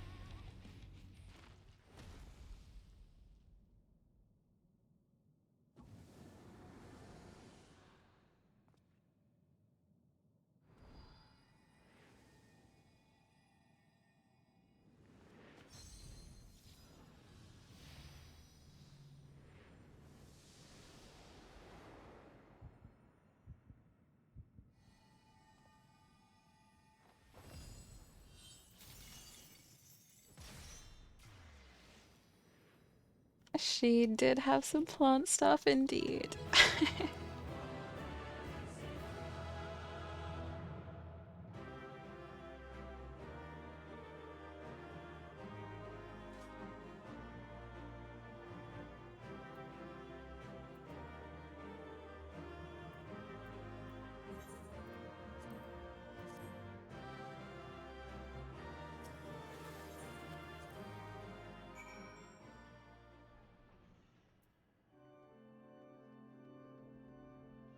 Alright, let me know when you're out, Camo.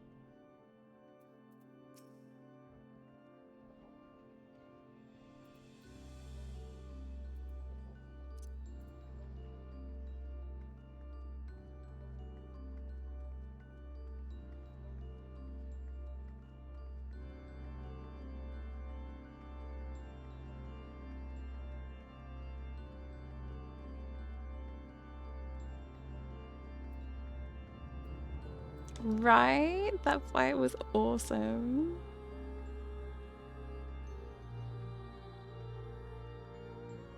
Okay, let's go.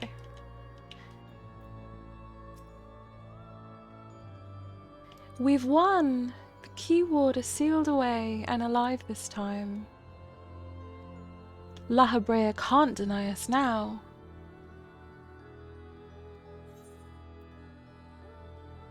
Crit, always crit.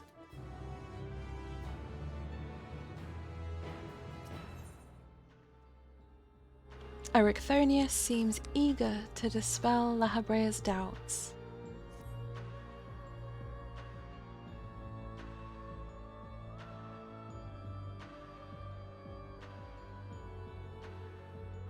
Our plan was a success, although I hardly need to tell you. Hegemony has been sealed away, and now you have no choice but to admit the merit in our methods.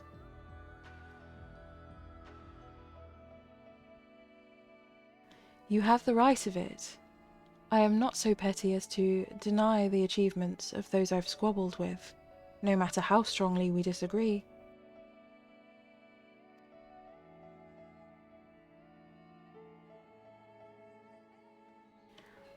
Moreover, this being, ether as thin as retreating mist, unable to wield creation magics, yet powerful enough to subdue a Prometheus, has made this ordeal far more interesting.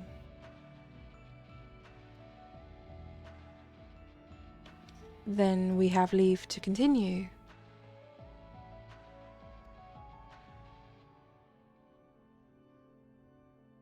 As for that, there is one among you whose very presence puts the others at risk. 'Twould be best to proceed without him, for failure would have consequences that reach far beyond Pandaemonium.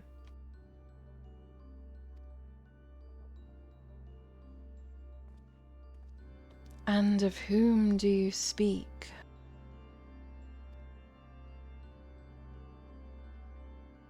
A warder who cannot even conduct his duty without aid, In this place, hope alone is not enough to overcome what awaits you. A single misstep would send all to their doom.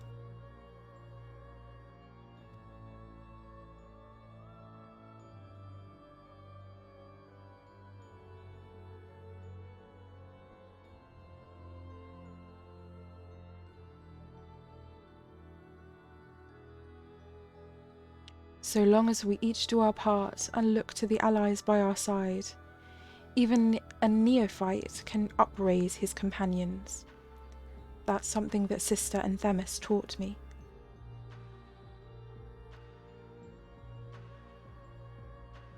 While I do not wish to express any bias, I am inclined to agree. If my investigation has made anything clear, it is that we are together greater than the sum of our parts. And hope has brought us this far. It drives us to seek the right path, and to act before that path lies close to us.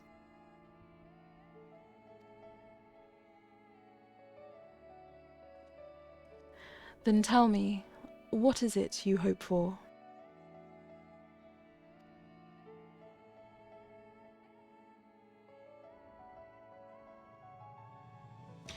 To see Hephaestus in chains, that's the surest way to prevent further sacrifices. I'm aware that destroying Pandaemonium would rid us of him, but the cost is far too great.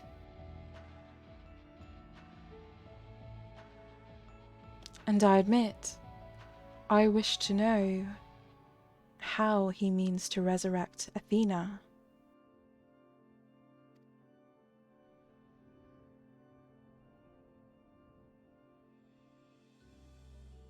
And there we have it.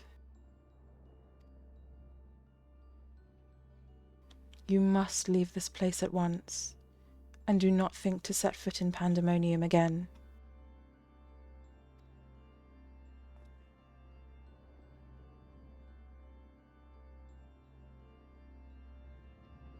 You are capable, that much is plain, yet Hephaestus cannot be suffered to live, and I shall not allow his talk of resurrection to poison mine or anyone else's mind. Life flows in a cycle, this is known.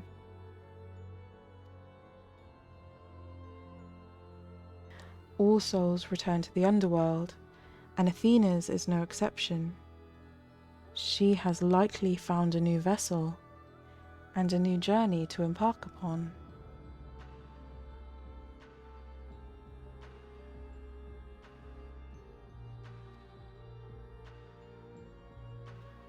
You cannot be ignorant to the folly of Hephaestus's words. Even were he to breathe life into a body, the soul contained within would not be your mother's.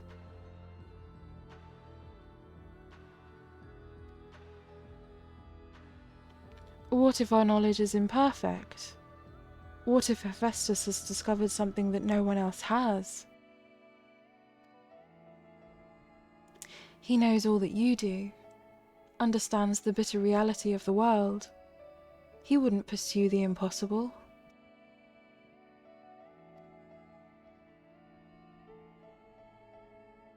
Think, Erichthonius. I have already explained that he is merely my twisted reflection. Is it worth bringing back your mother, if it means others are used and discarded like tools?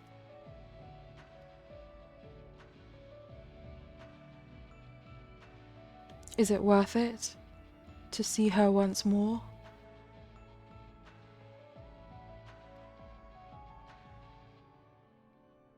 Now you measure the worth of your colleagues' lives. What was that foolish braying about saving them? Merely a performance to hide your childish devotion to your mother. Please, such barbs will get us nowhere. We should first discuss. You would call me fool, you who murdered your wife in service of your ambition, for the sake of the star, no doubt.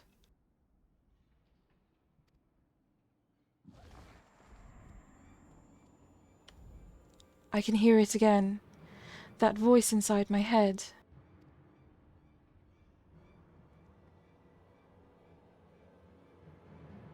I know who to follow. Hephaestus, Father.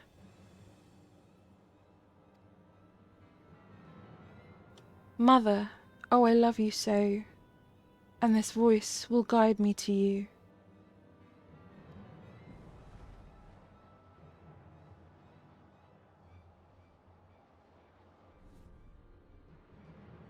No, listen not, Erechthonius. Apologies. You taught me that a calm heart stays the course, but I could never even grasp the rudder.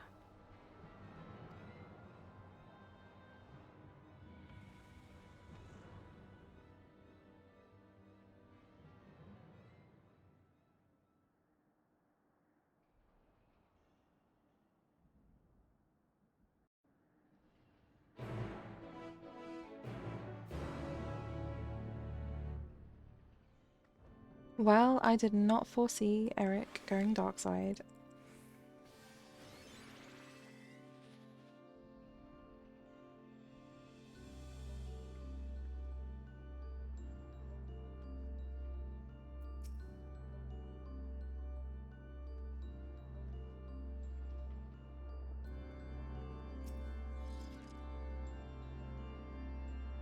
This was Hephaestus's work, there can be no doubt. It seems he learned from his previous failure.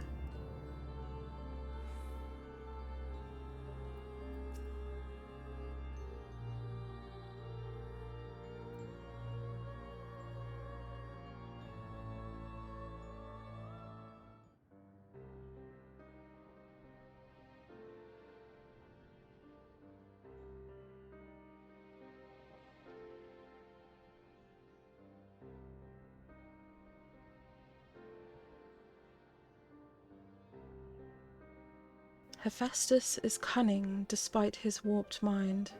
Whatever took hold of Erechthonius, it made short work of his reason.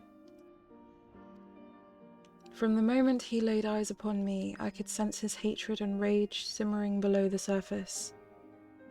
'Twas but a matter of time until it spilled forth, and that was when he fell into the spell's embrace. A magic woven with such skill that Erechthonius himself failed to notice it until it was too late.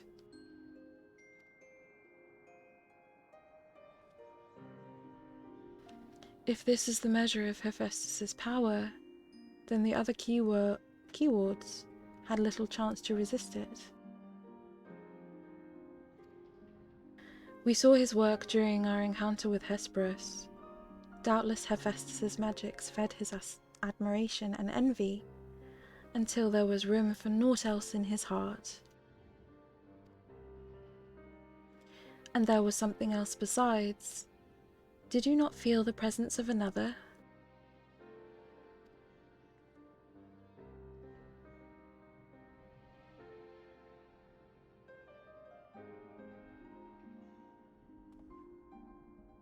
As I thought, someone was trying to warn Erechthonius, but whom? Could it have been one of the keywards?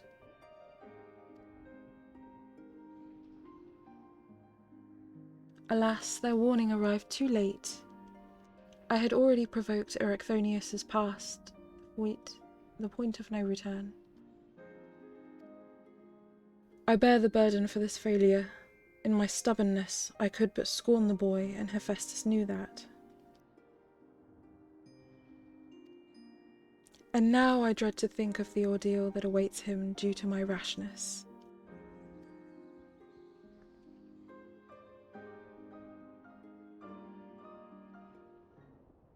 There is time yet to save him. We can easily regain control of Abyssus, giving us a firm foothold from which to brave Pandaemonium's lowest level. The enemy is within reach.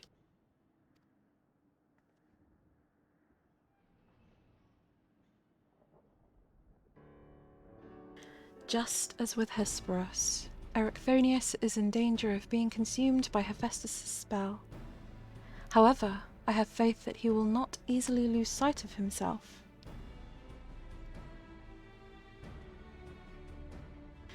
The way forward is clear. Lehabrea, pray tell us all you know of what we shall find beyond Abyssos. I can only assume one more keyword lies in wait.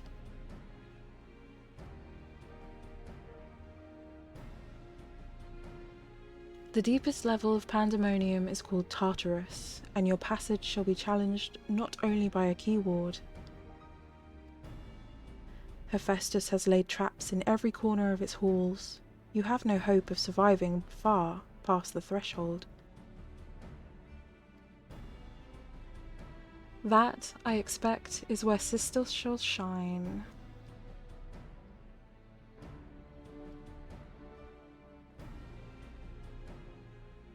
Her dissolute ether shall allow her to slip through the traps unimpeded. We saw it when Hephaestus had no effect, and doubtless even he has yet to devise a countermeasure.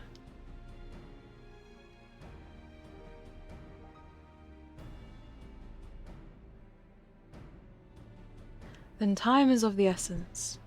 Hephaestus is already well aware that you can match a keyword in battle. He will not stand idle while you stroll past his other defences at your leisure. Agreed. However, clarity will be indispensable to our success, and I'm afraid I must insist upon it ere we depart.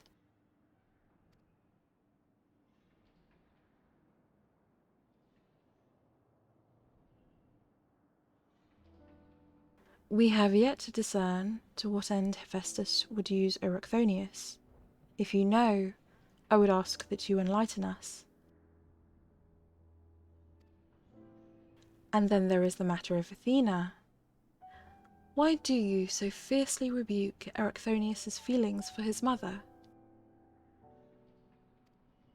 While I understand the very thought of resurrecting the dead is anathema, you act as if grief over her passing should be equally so.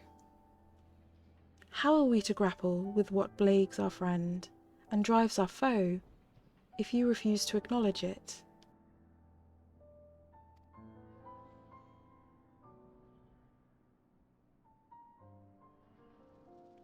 I do acknowledge it.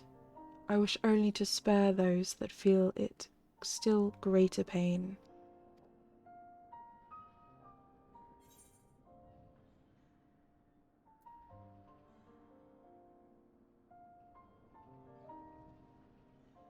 Did you mean to protect Eructhonius with your silence?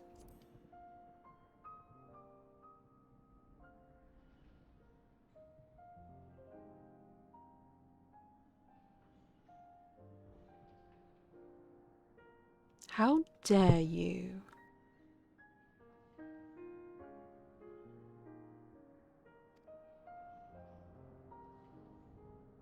No, you are right. The blame for Eructhonius's fate rests squarely on my shoulders. Very well. I shall lay bare the truth, but only after the foe before us has been laid low.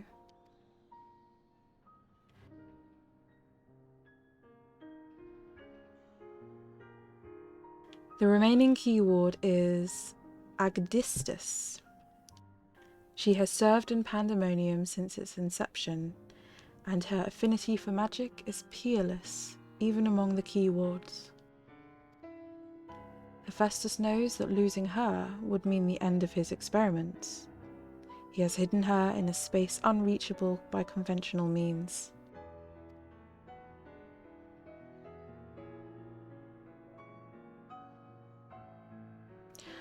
But your presence makes mockery of such barriers. The scarcity of your ether means it will be trivial to send you directly to Agdesis. We shall approach as closely as caution will allow. We know where the battle will commence, so I do not anticipate difficulty in detecting your presence. From afar, I shall do my best to provide you with ground on which to fight and phantom allies to aid you. As for the internment, I have yet to think of a foolproof method.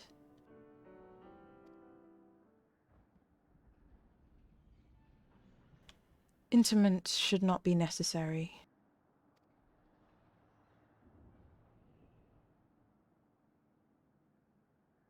From here I can sense Ecdistus's essence, but it is scarcely recognizable. Hephaestus was more ambitious with her than he was with Hegemony. She has been transfigured such that barely a scantling of herself remains. We can but take comfort in what a mercy the underworld will be for her.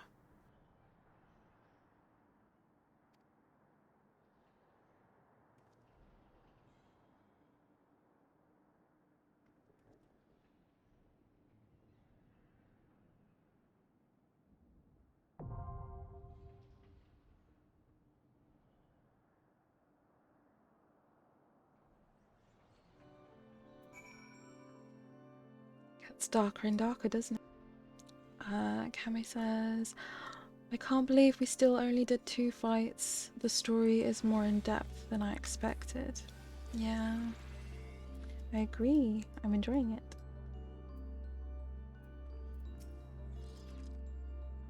I shall establish control of Abyssus while keeping an eye on your battle. When the dust has settled, Hephaestus shall have nowhere to flee.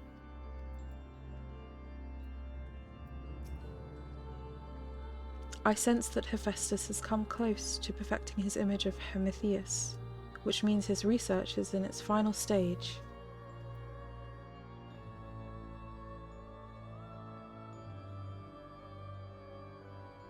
So yes, Kame says, I'm actually so hyped that it's called Tartarus.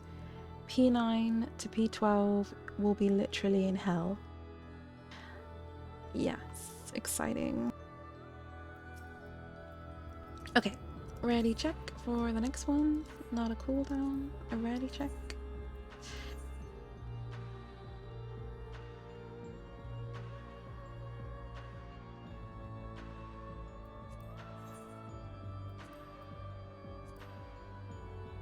The 7th circle. Instant.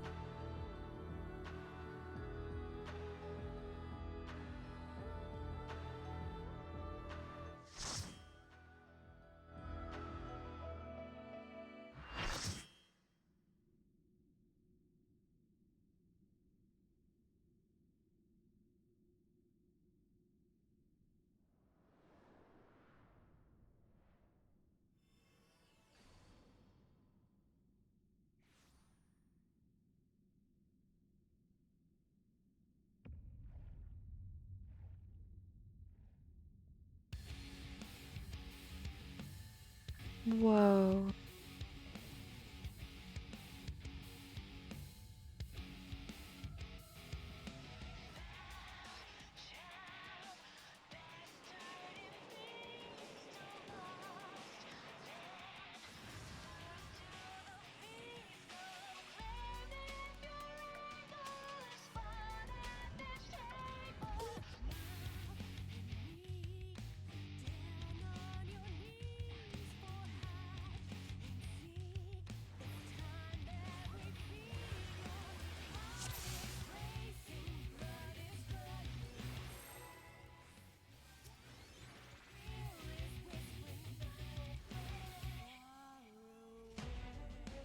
She's definitely transformed.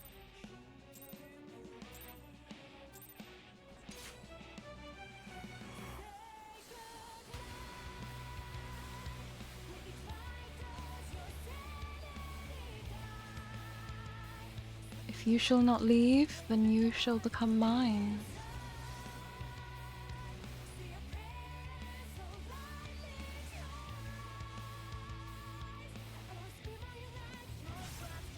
Ah, punches.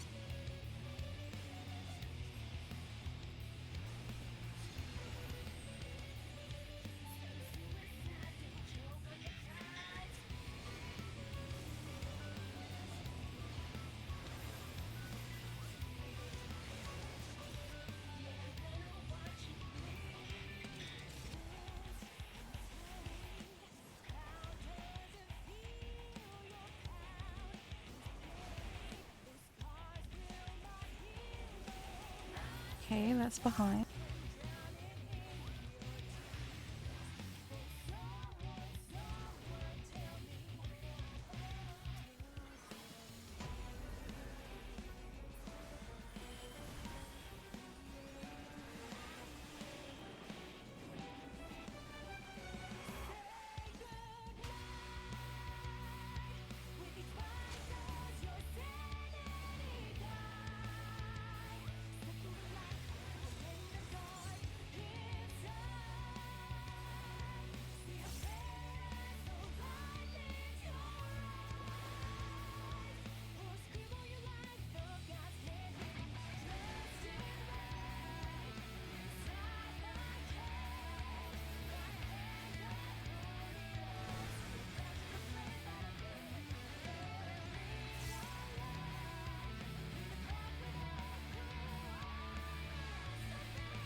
This is chaos and I love it.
The meteors go off after the AoE. Good to know.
Madness.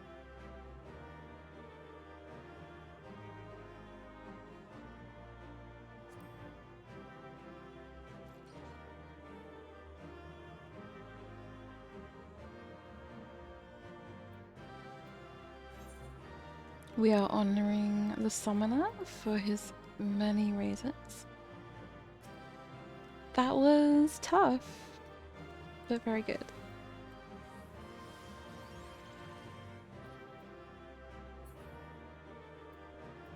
Ooh, a scroll. Scream Orchestrion scroll. Okay, I'm gonna roll on that. Oh, I didn't get it.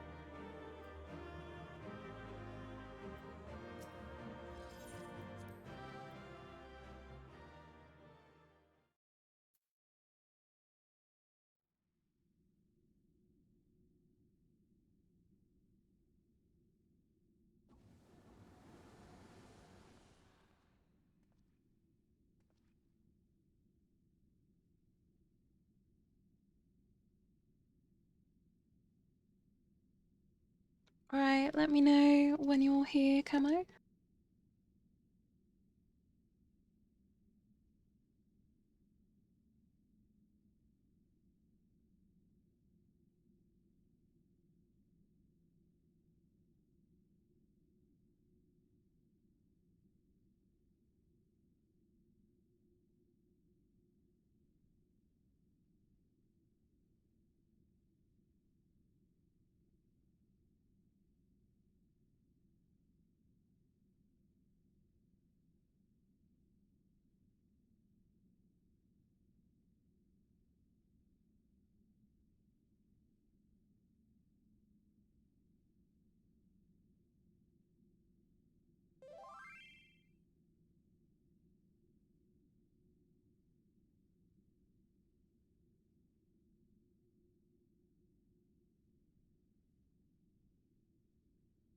No problem.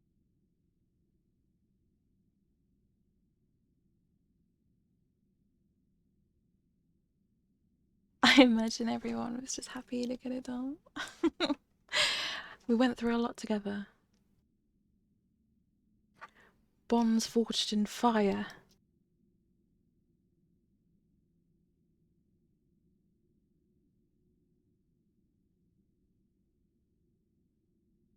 You got to tank, LB? Good job.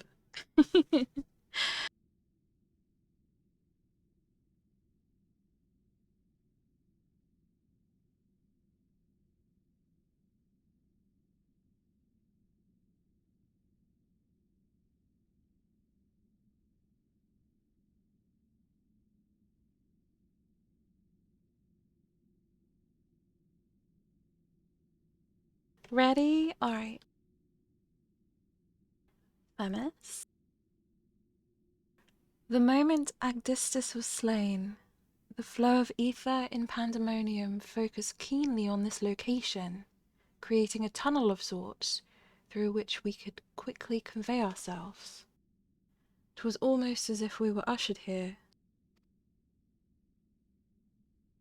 This space was created with care and concealed with powerful wards. Only a key ward would have been able to detect it, and even then with great difficulty. Ergo,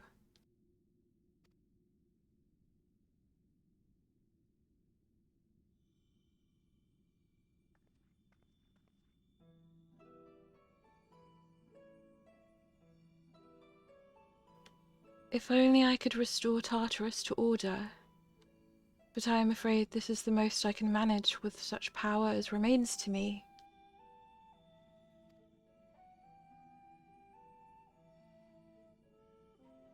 It has been too long, Master Lahabrea.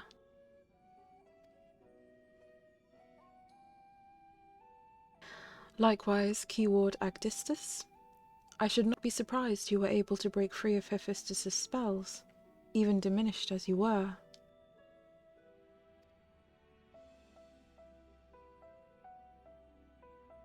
'Twas not an easy task, even with your aid.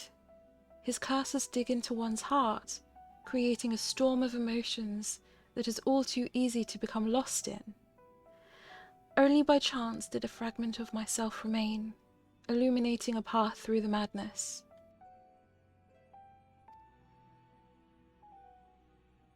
And thus am I able to appear before you now, even while my body was powerless to resist Hephaestus's commands.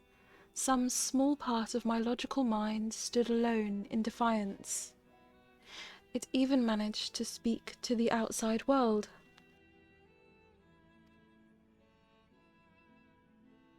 The report, that was you.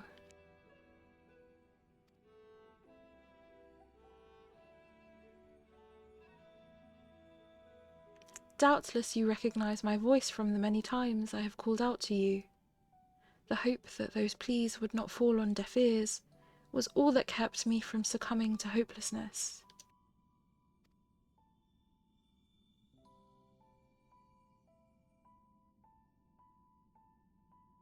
But I have a greater purpose here than simply saying my farewells. There is something you must know, that the tragedies of the past do not repeat in the present.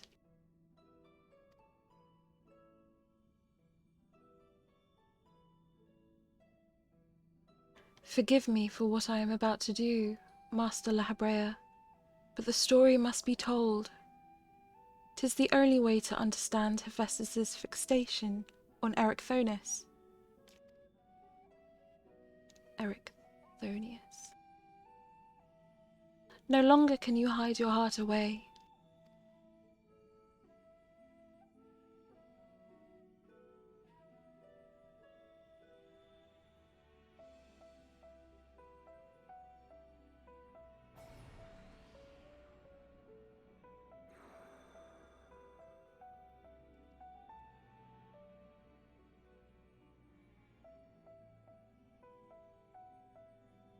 Hephaestus? No, the mask marks him as Lahabrea. Master Lahabrea has brought an end to Lady Athena's life, and sealed away a part of his memories and emotions within Hephaestus. These are my recollections of the moments following. And you truly have no intention of revealing the truth to Erichthonius? Erichthonios.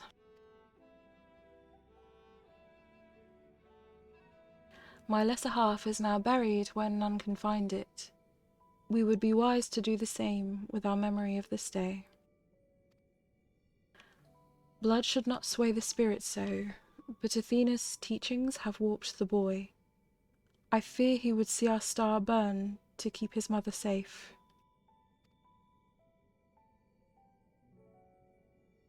Erichthonius believes that he feels love, but he is shackled by dependence. He could not bear the truth.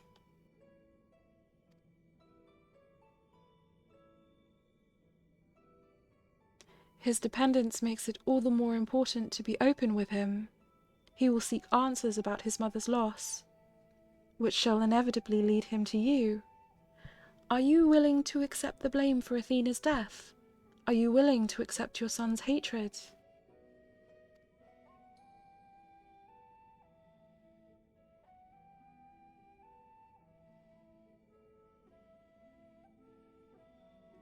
If that is what comes to pass, then so be it. Better to be burdened with hatred than the knowledge that Athena thought his body and soul mere tools, to be used and discarded. Even were I to tell him what his mother plotted, he would ever seek reasons to believe that the true fault lies with me, or with him.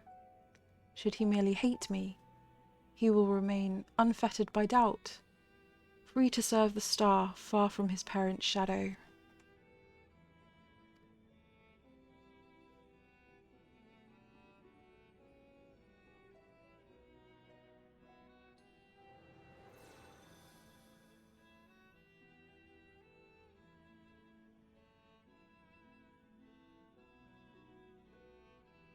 Erichthonius believed his mother more than life itself.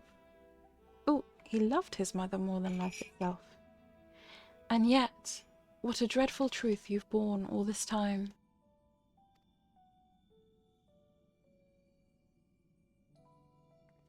Such is La Habrea's nature. Every action, every word, a solution to life's great dilemmas, and none to spare for his own.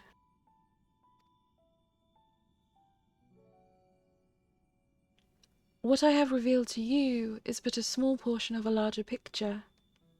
I shall leave it to La Habrea to paint the rest for you, and for Erechthonius, I hope.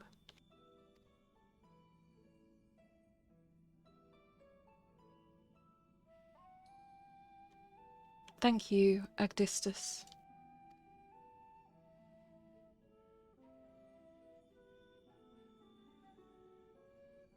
I always admired you, you know. What choice did we have when you sacrificed so much to guide our star to the heavens?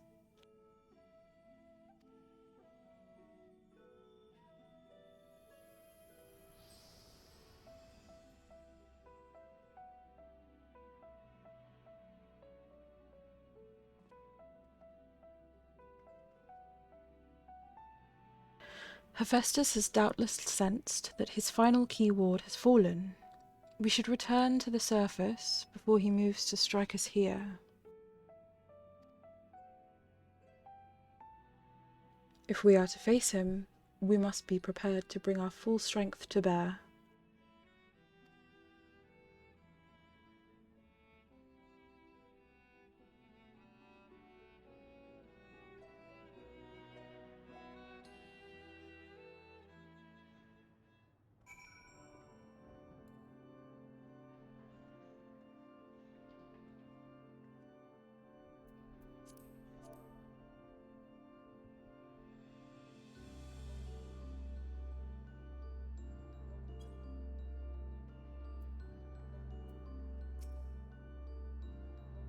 It was Erechthonius's hatred of his father that caused him to fall victim to Hephaestus's magics. Yet the roots of that hatred were born from a son's love.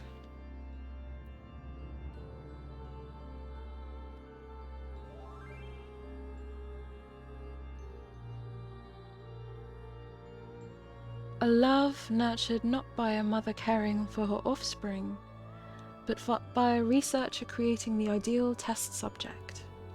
Pandemonium abounds with demons indeed.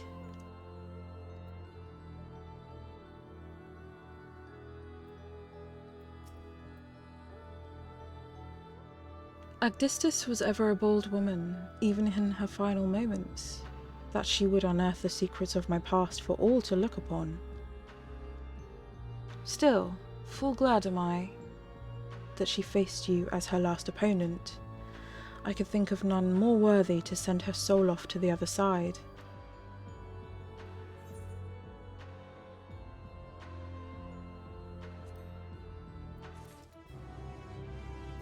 Camo says, I took a Google on Agdistus.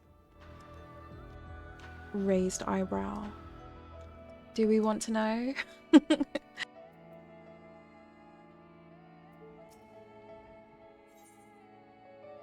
One final wish. La Habrea would speak further of Athena's fate.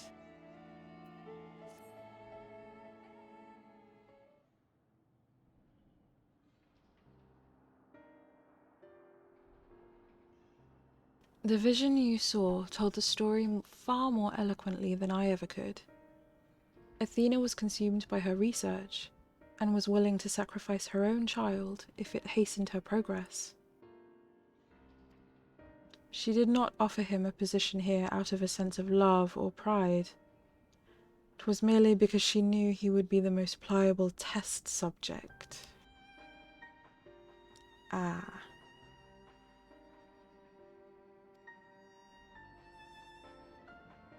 I see now why you hid the truth from him.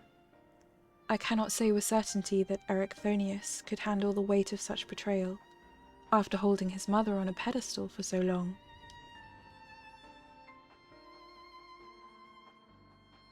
Unfortunately, it seems not even her death has ensured his safety. Hephaestus has taken up Athena's research and succeeded in creating Hemithioi? Hemithioi.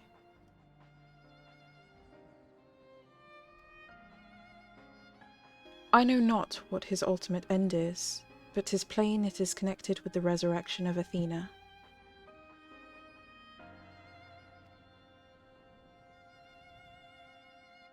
That knowledge alone is sufficient to direct our next course of action.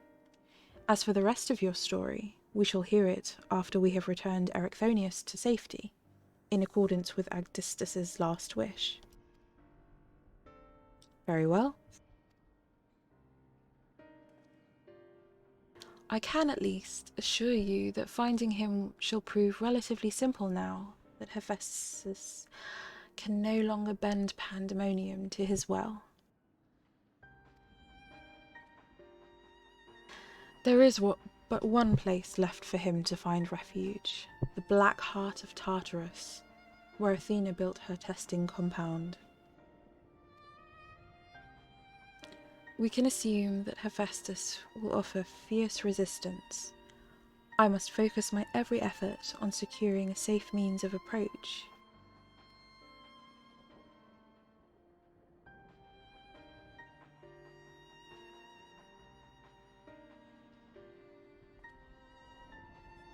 La Habrea, I would ask that you assume the duty of summoning Sisters Phantom Warriors.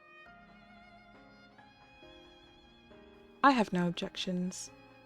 My ability to fight within Tartarus would be greatly diminished in any case. However, I wish to deal the final blow to Hephaestus myself. There is no need to dirty your hands with such a deed.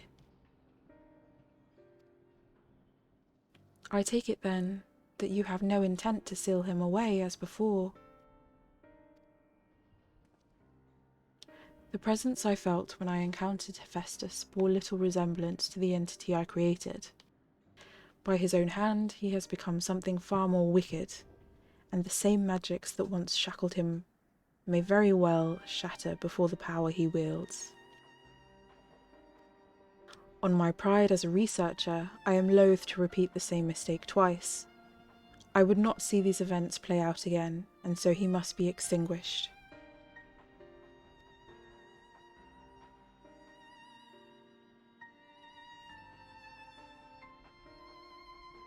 Well then, I shall open the way forward. May we finish this together.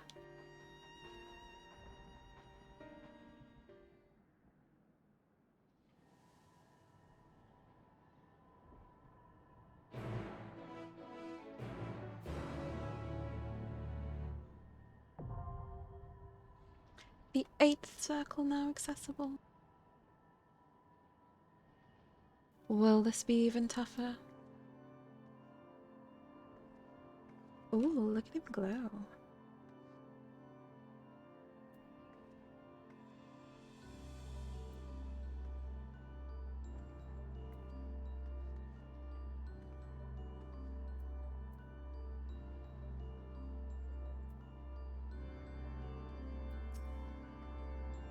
The end is in sight. Return to me safely, friend.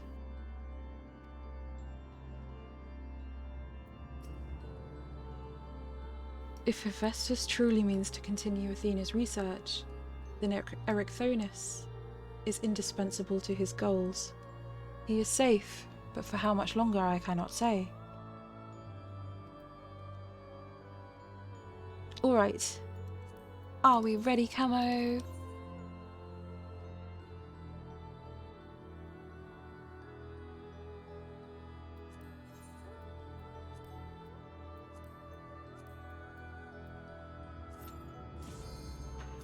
Instant.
The chain of events that led to this moment began with my error, when out of mercy I confined you here. Now I break it, and leave no trace of you behind.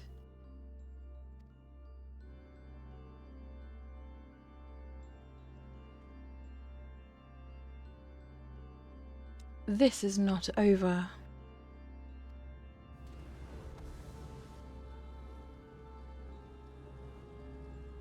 I see you will not go peacefully.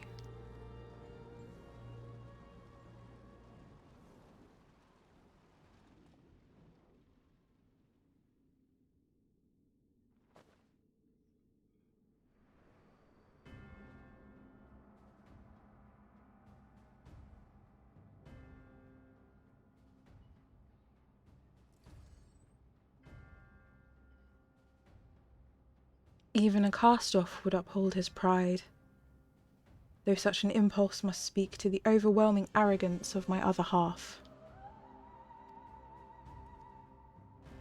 The name Hephaestus shall grow to eclipse yours. None shall remember the deeds of La Habrea once I fulfill Athena's ambition and bring Erichthonius' dream to life.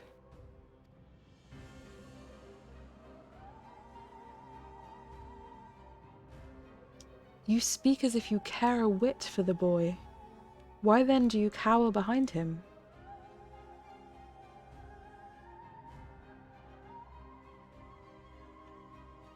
There are some desires which must not be realized. Athena would see the world destroyed if it meant she could find hers in the ruins. As for Erichthonius,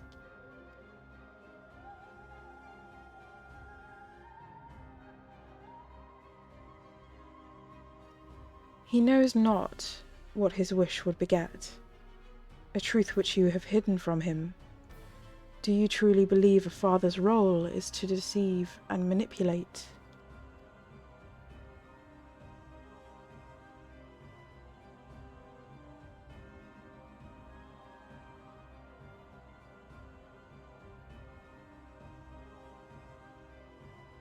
My wish? You would claim the name Hephaestus and call yourself his father, yet you bind his mind and body in dark chains. Your words and your pride ring hollow. Athena wanted her son by her side, and he desires to return there. What wickedness is there in mending a broken family? Athena cared naught for Erichthonius, beyond how he could serve her ends. You claim to be acting in his interest, but 'tis plain you are no different.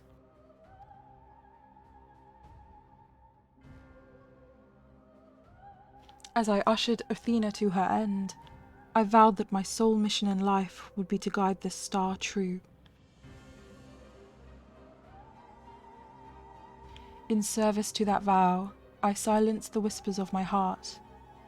I could not nurture a son whilst an entire world looked to me for guidance. For that choice, I bear the responsibility.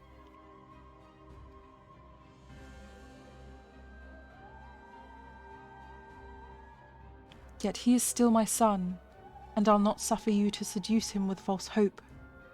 You who are naught but the bitter dregs of Athena and I, the very worst of us.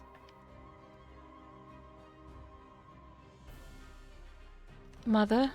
She? No. Then who? How do I?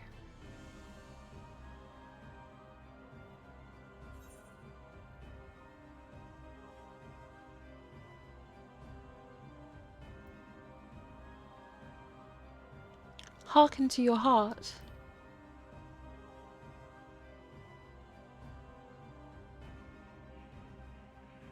I hear you. I owe you, and Themis, an apology.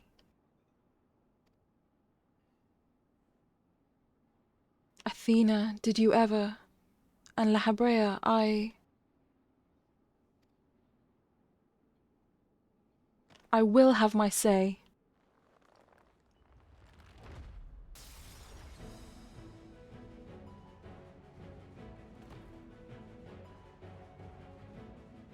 How? His mind was mine.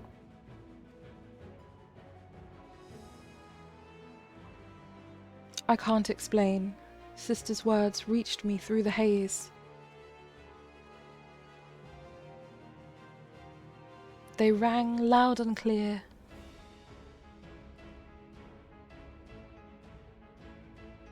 As did the words of another, in a voice much like yours, but resounding with truth.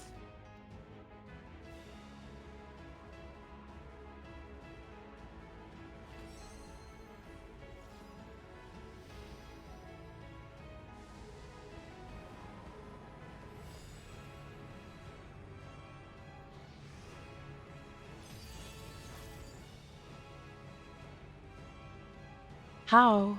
When did you master these bonds? Oh, we've interred much worse.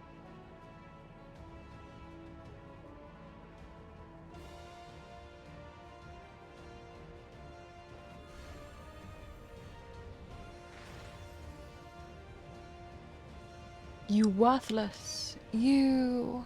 Ah...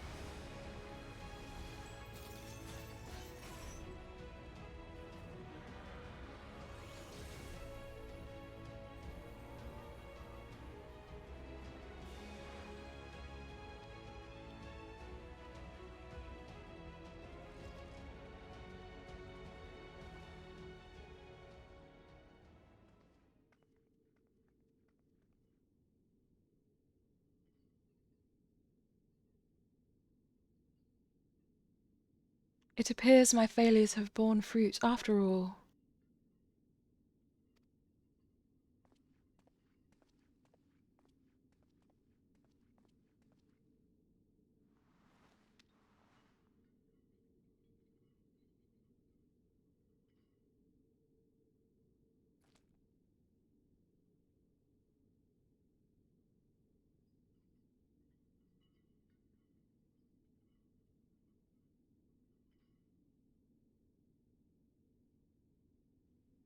You did well, son.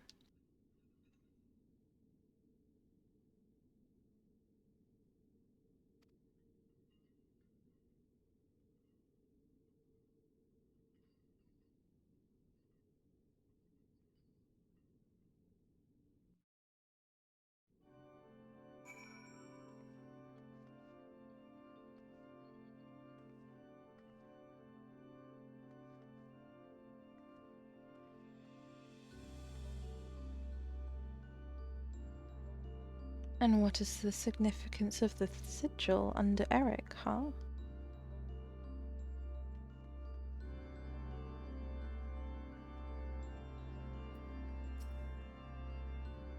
Where are we?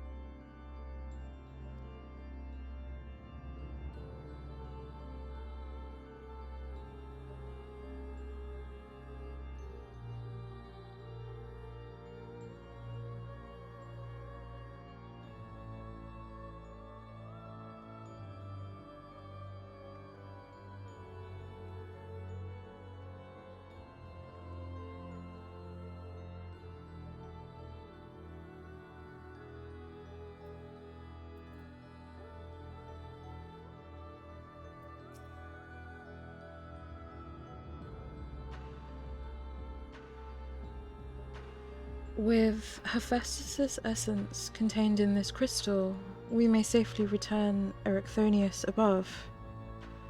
That he would bind Hephaestus with only half his senses intact. You quite understated his adeptness in the art of interment. It was hardly what I had in mind, but a feat deserving of praise nonetheless.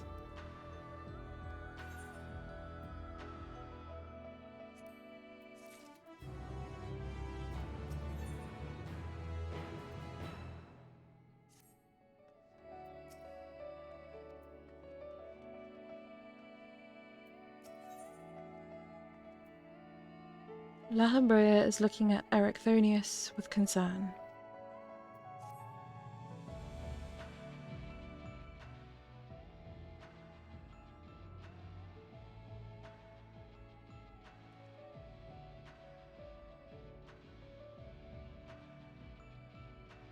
I feel no trace of Hephaestus's poison in your mind, and for a blessing it appears your body is none the worse for wear.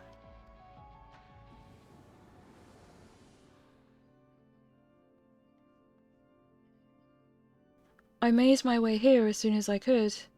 I no longer sense Hephaestus, and the force assailing Pandaemonium's barriers have ceased.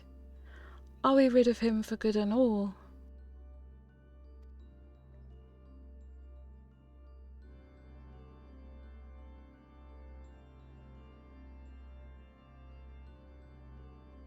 I see.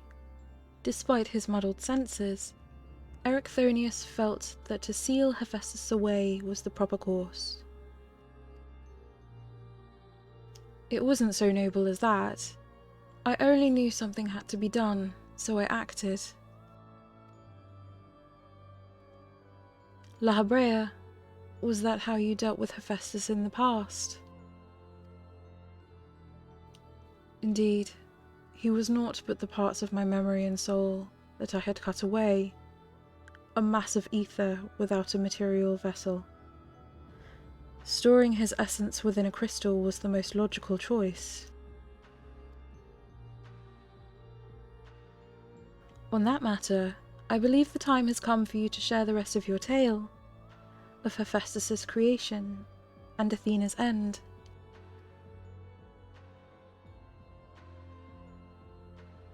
I heard your words, but only vaguely, as if from under the surface of a deep pool. My mother wished to use me? I would hear the whole truth. I want to know what happened here, and what drove Athena to act as she did. I'm ready.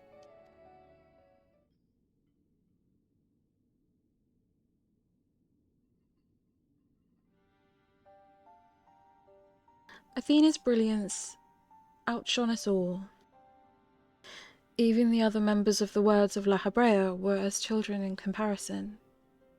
So dedicated to research was she that it was not unheard of her to forget meals or even sleep.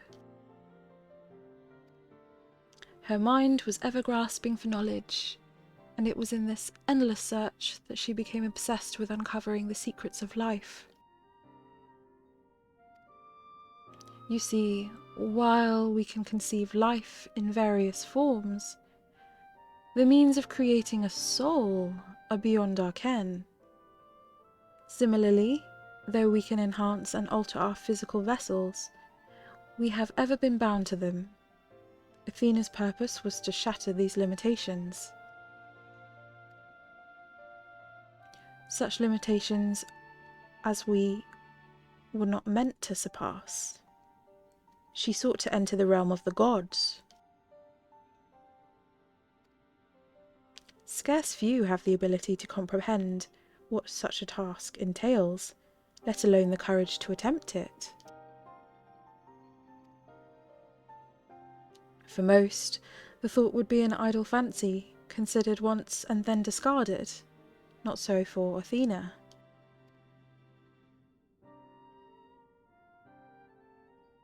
As leader of the Words of La Habrea, I spoke with her often about transcending our being. From an academic perspective, the challenge has plagued countless researchers throughout the ages. It was during these musings that I began to formulate a theory, a means by which a person could meld with a creation. The weaknesses of one would be mitigated by the strengths of the other, and the results would be something greater than we have ever imagined. Although it was but a theory, Athena insisted I develop it further, curious about every detail along the way. Our conversations became more frequent, and our platonic relationship grew into something more. I take it I was born not soon after.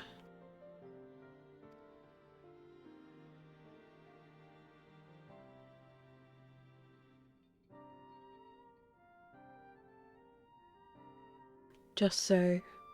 I believed she bore true affection for me, and was blind to her hidden intentions. When Pandaemonium was built, and she requested to lead the researchers, I saw no reason to deny her. Even setting aside our relationship, her accomplishments as a scholar made her the obvious choice. However, in giving her Pandaemonium, I also gave her free rein to conduct whatsoever experiments she could devise. And when you found out what she was doing, you killed her. I made haste to Pandaemonium the moment I learned of these hidden chambers. I left Agdistus to keep watch from Tartarus's vestibule as I ventured deeper, knowing not what would await me.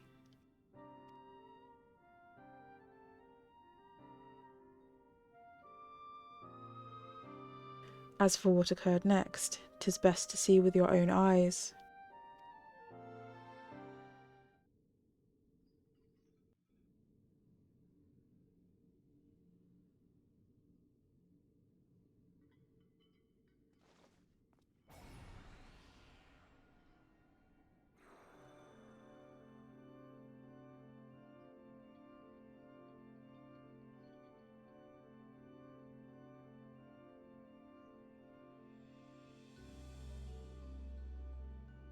Is that me?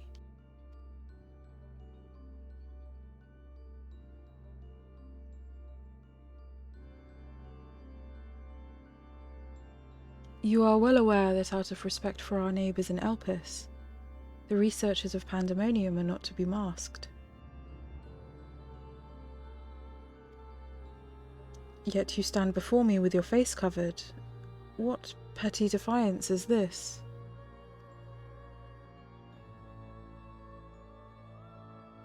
What indeed? So quick you are to rebuke me, though you yourself have not set foot in these halls since their inception.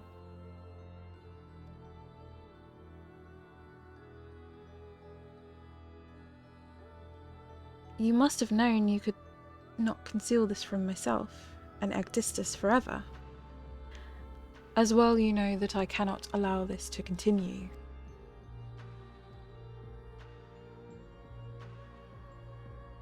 I shall say this but once.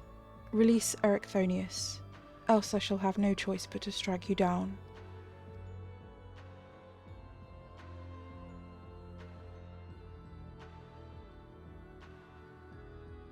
I would meet my end at the hands of no other. However, ere my time is come, I will have you know the why of it. Then you will not desist. Once you understand what has driven me this far, you shall see that stopping was never an option.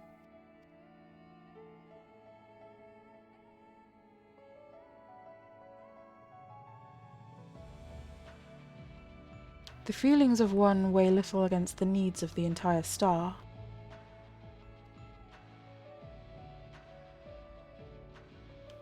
Of course of that I am well aware, but you did not deign to descend from your lofty heights, simply to lecture me as you would a child.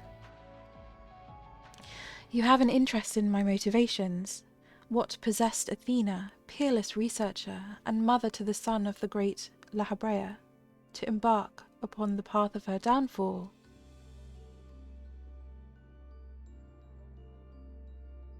History will demand an answer, but it is you who deserves one.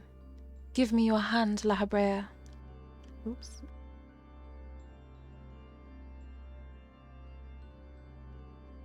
Impossible. You bonded your souls?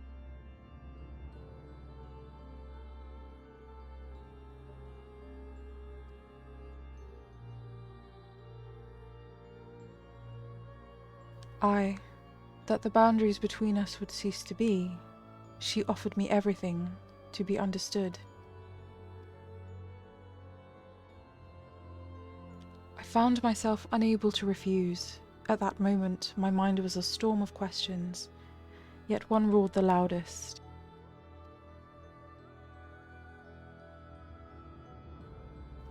Did Athena ever truly love me?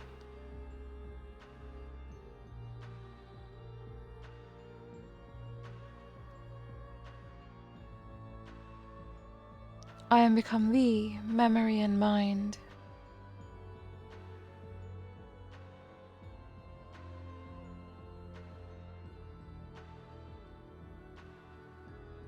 and I thee.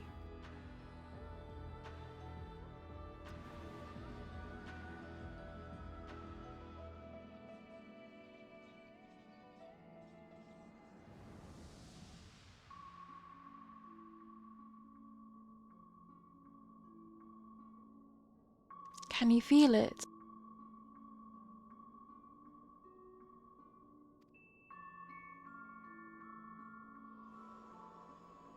My heart, all that I am.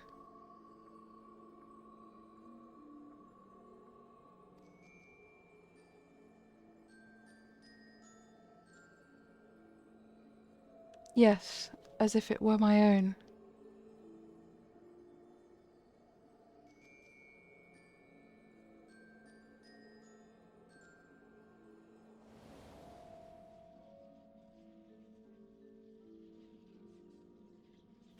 A fathomless desire to dissect the mysteries of life, to transcend our mortal flesh and bleed into a higher plane of existence. An unquenchable thirst for knowledge, not a single thought spared for another, for the star.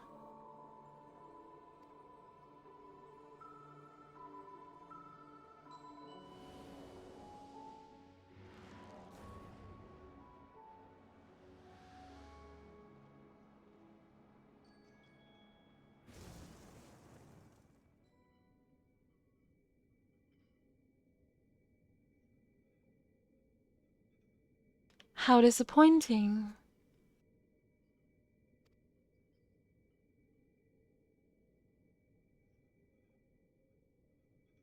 Yet what is known cannot be unknown. You have beheld my life's work.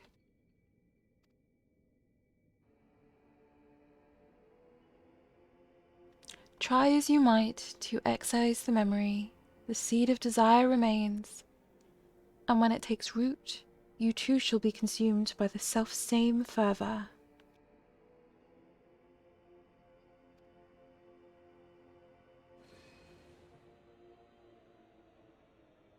I will dig it out. I will dispense with the corruption in my soul, ere your rotten insight spreads.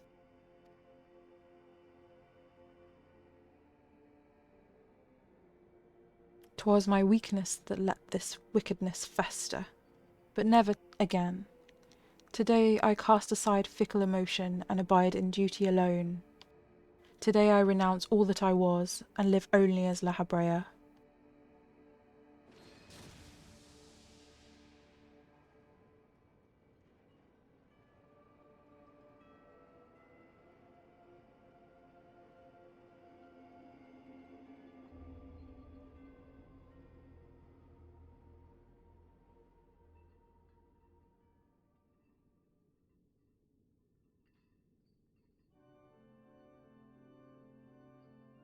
Thus did I forsake the part of myself that had been polluted by Athena, sealing it within a crystal. Never did I think I would one day face those memories made flesh. Forgive my bluntness, but your actions bordered on insanity. To go to such lengths to escape your memories, you nearly rewrote your very existence.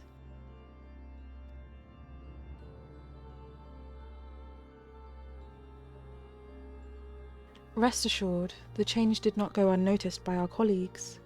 In the convocation, Igarum and Emek Selk, in particular, made plain the suspicions they harboured.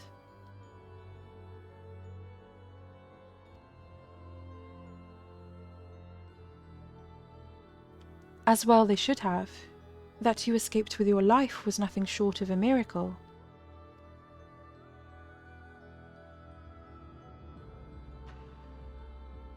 Why didn't you destroy the crystal then and there? Did you think to one day make use of the knowledge it contained? I will not deny such considerations played into my decision, but my main motivation was fear. I had never attempted such a feat before. The crystal was my sole recourse should something go awry with the remainder of my soul. In hindsight, to cling to it was a mistake born of doubt.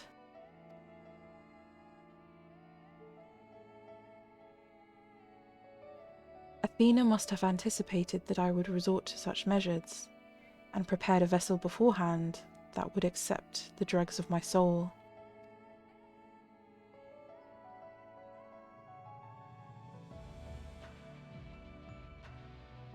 Hephaestus doubtless believed he was performing his duty as a husband and father should, yet in truth, he was but a puppet being pulled to and fro by Athena's desires.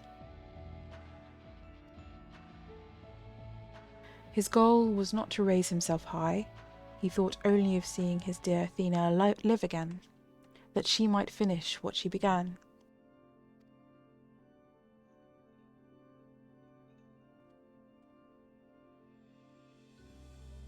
Yet for all of that, he and I were alike. We yet shared a fatal flaw, you see. Our need for control blinded us to other perspectives.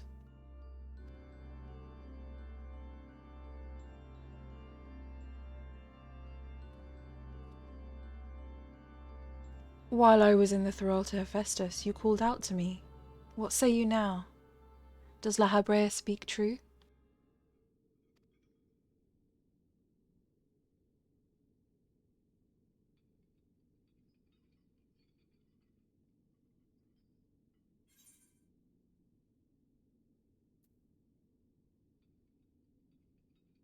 Yes, and now it's your turn to do the same.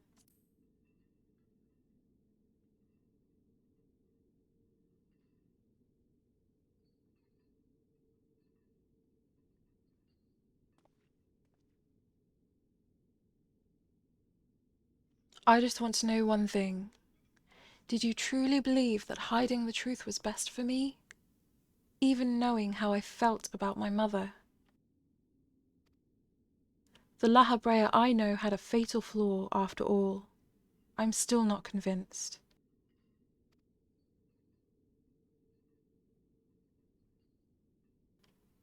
I have said all that I can say. Now it is for you to choose to believe me or not.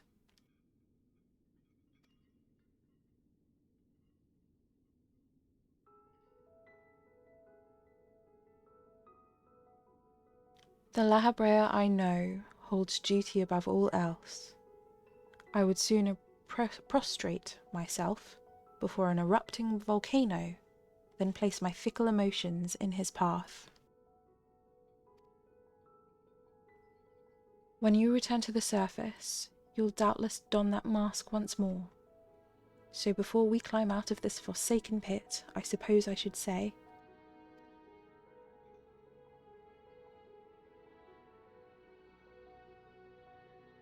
thank you, Hephaestus.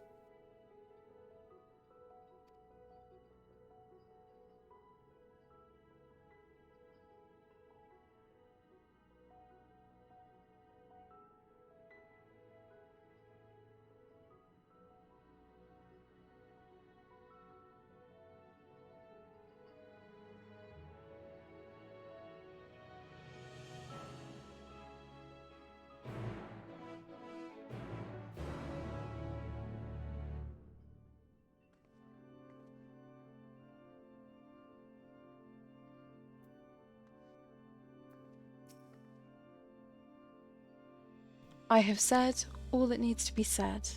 From this moment forward, I pledge that my heart shall not lead me astray.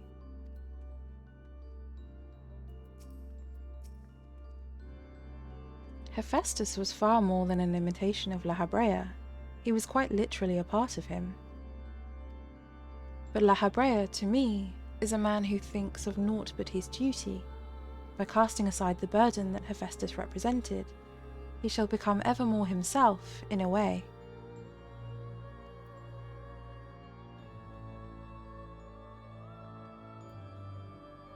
Hello, Bellcuts. I hope you're good. You're a sprout and have no idea what's going on. Well, yes, these are huge spoilers. But a long way off. So I wish you well in your MSQ journey.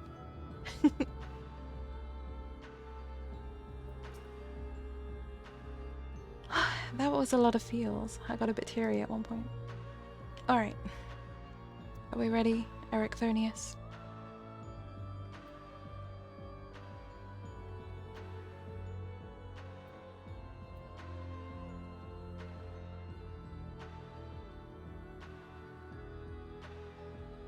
I've heard enough. There is more I would yet discuss, but we should first return to Pandaemonium's gates. I'll gather my thoughts on the way.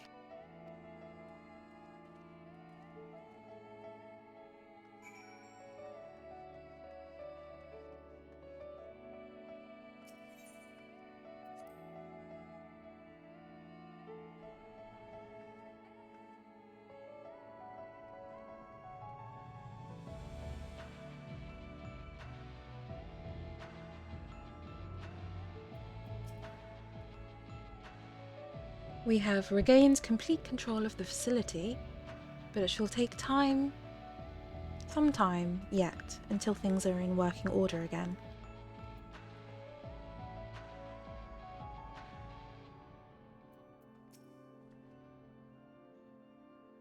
Athena viewed Ericthonius as the ideal test subject. Hephaestus's research must have been very nearly complete to seek him out like he did.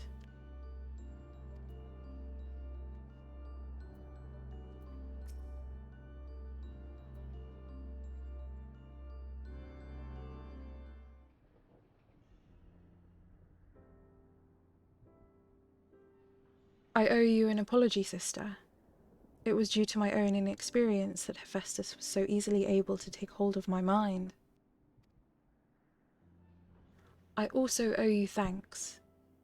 If you and Themis hadn't chosen to brave the chaos occurring in Pandaemonium, then I would have never known Lehabrea's story, my father's story.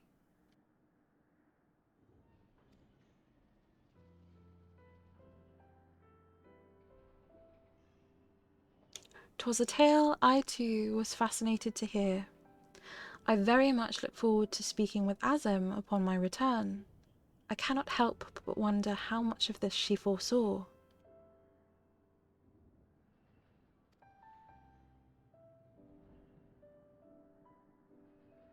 I am afraid I cannot allow that, Elidibus.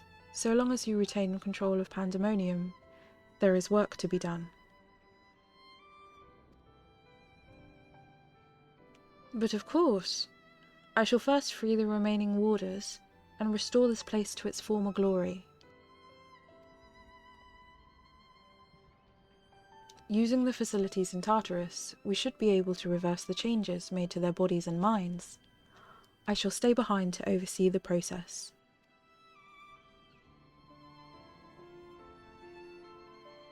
That is well, but I must yet learn why I was considered the key to Hephaestus's experiments, and how he intended to revive Athena.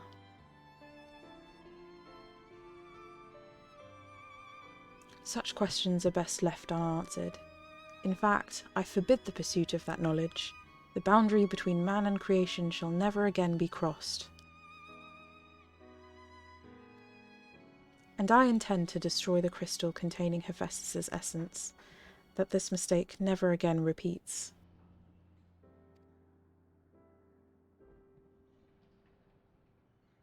I see no reason to gainsay your judgment.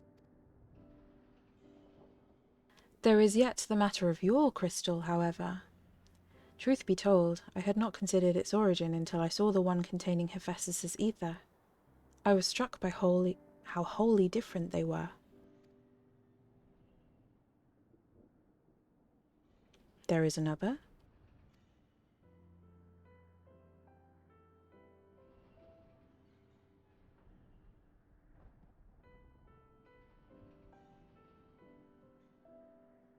While imbuing a crystal with memories is a simple process, storing a message, a warning even, would be something altogether more complex.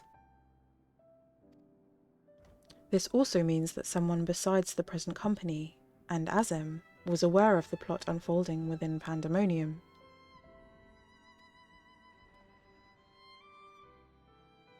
Then why would they not make themselves known, even now?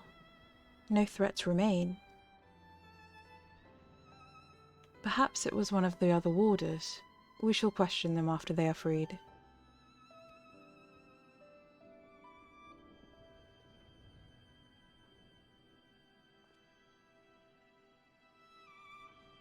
That task may take some time, a resource I'd rather not steal more of from you.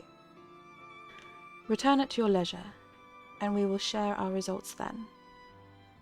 You've done more than enough for the time being. I am of the same mind. Leave the loose ends to us and continue upon your journey. Or if you are so inclined, take a much-needed repose.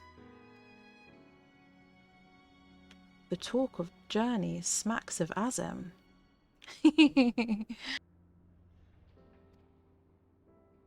As well it should. She has pledged to keep moving until she has seen every corner of the world.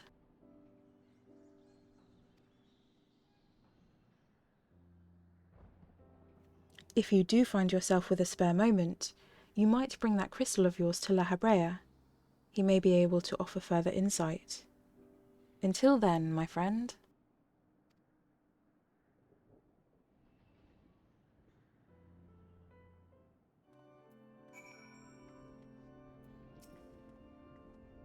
I look forward to your returning with the crystal, but worry not. I shall try my level best to stave off loneliness while you are gone. Oh, he's gonna be lonely without me.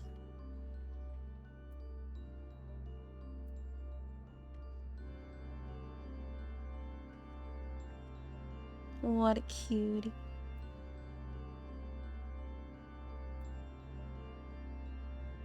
Okay, I need to stop staring at him.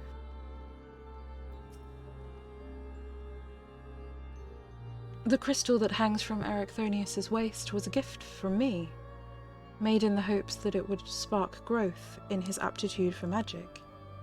'Tis plain he no longer requires it, but I see no reason he cannot wear it for a while longer. Aww.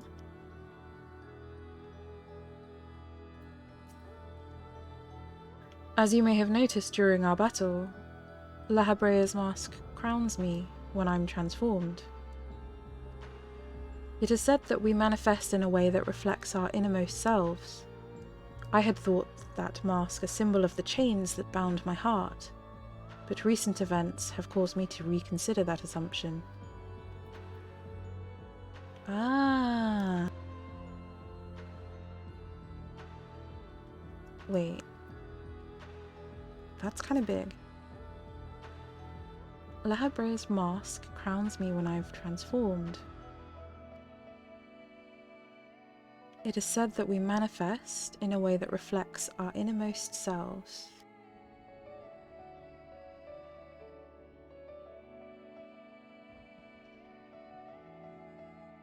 Considering all other transformations in the game right now.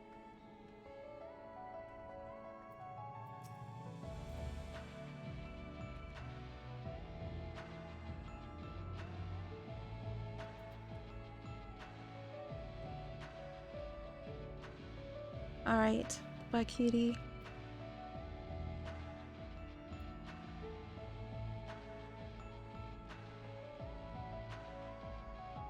I keep giving Themis a a higher voice, but as we know, his actual voice actor is probably the deepest voice there.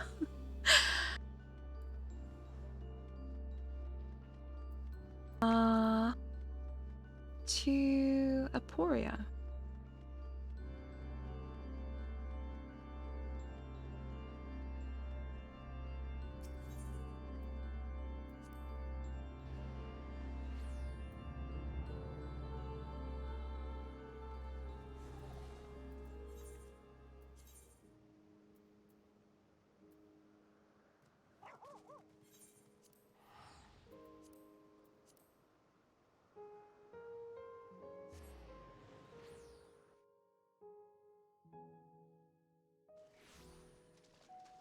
Thanks for coming with me, Camo. It was fun.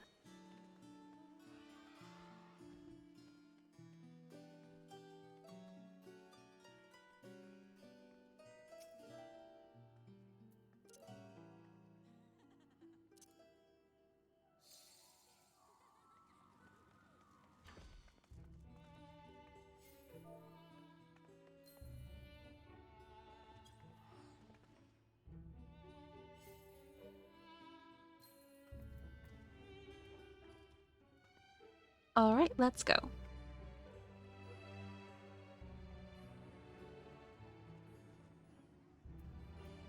Roussinade. Why, if it isn't sister? Excuse me if I'm not my usual chipper self, but we have not been without our difficulties in your absence. You see, communication with the airship Professor Claudian commissioned for his search was lost some time ago, and now we have quite lost track of where he might be.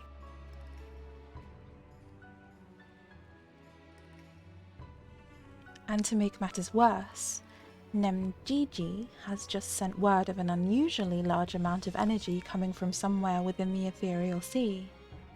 I was just on my way to the ITS scope, in fact. Please, you must come with me. Oh?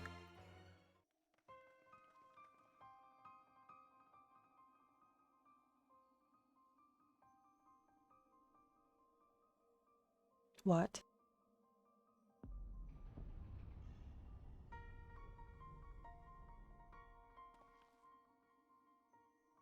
What is that? Is it real?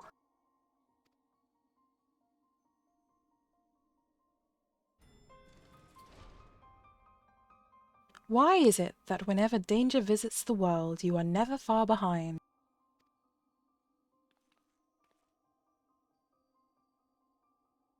Why is it always you three?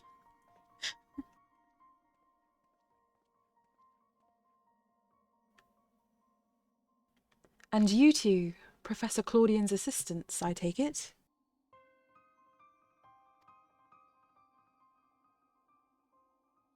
As you arrived before me, I take it you were involved in this. I would thank you to furnish me with an explanation.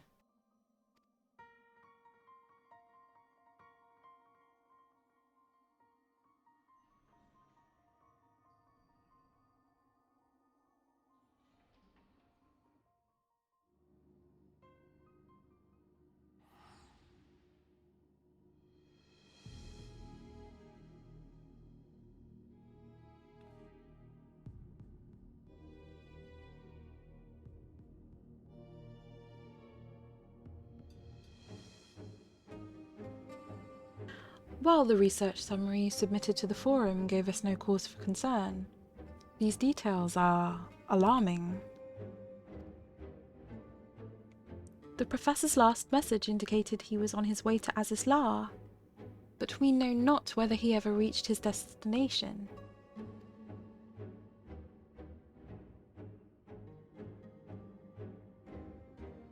A rash endeavour, even for Claudian, but he has ever allowed the thrill of discovery to cloud his better judgment. We have no recourse but to entreat Ishgard's aid in searching for him. As for that unsightly fortress which materialised in the ethereal sea, Pandaemonium was it? It cannot be left alone. For the time being, information regarding this matter must be strictly controlled, as to minimise panic. We will gather those with knowledge of the ethereal sea and continue monitoring it for further irregularities. You two submit a detailed report to the forum at once.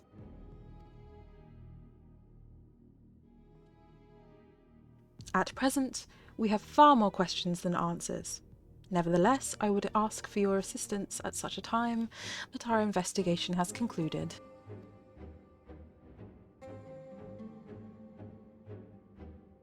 Very good. Now, if you will excuse me, I must apprise the forum of what has occurred here.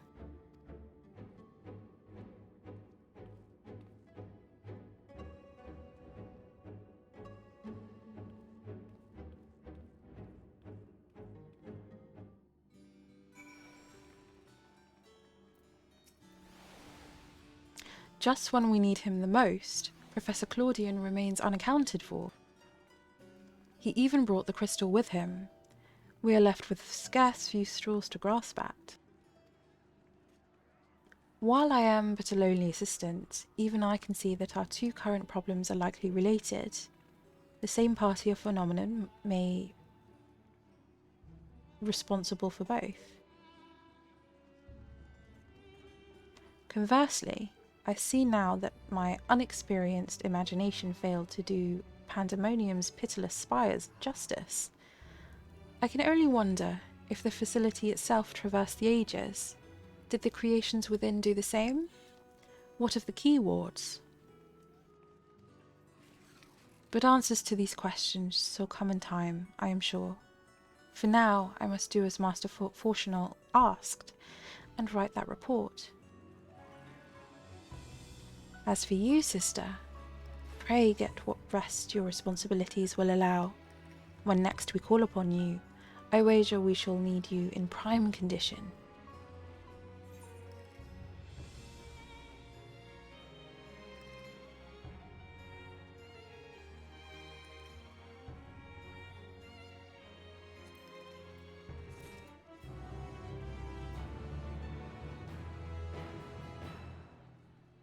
What?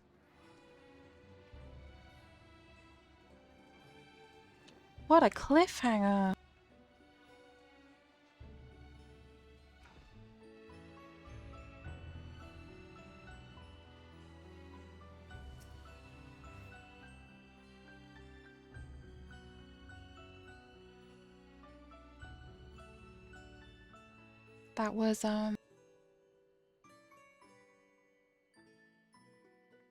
That was really good. That was a lot more story than I thought we'd get.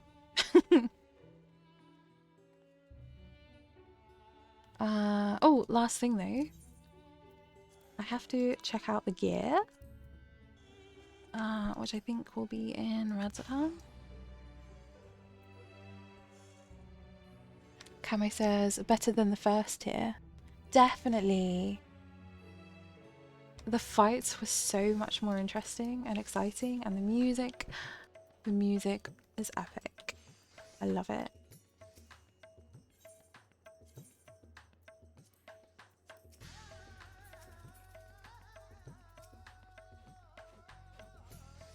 Not here, although... we have more Tomestone stuff. Causality. Let's check the Tomestone. So this is Tomestone. Okay,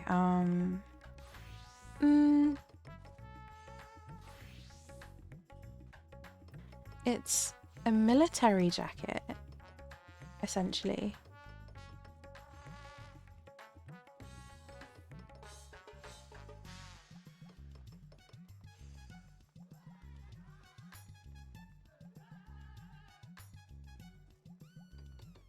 I mean, it's not my taste, but I can appreciate it. Okay, so that's the tomes, and they will be with what was it called? Tomestone of Causality. Okay. And yeah.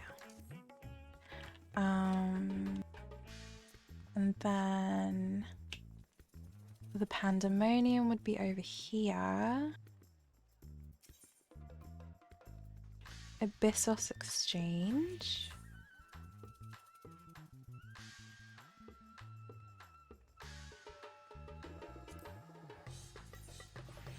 Ooh, that's the fiery one.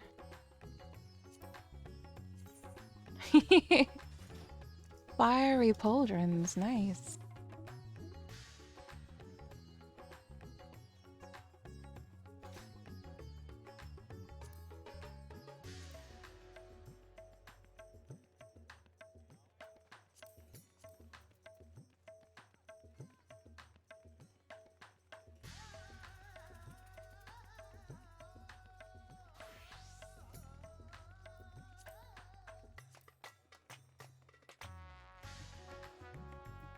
These your earrings, Camo?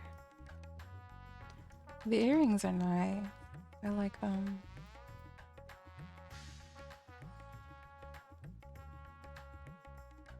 Congrats though. I have to figure out what I actually want to get and go back in and get them.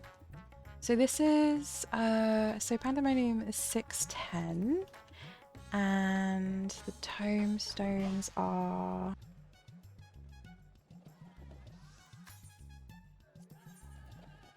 620. Okay.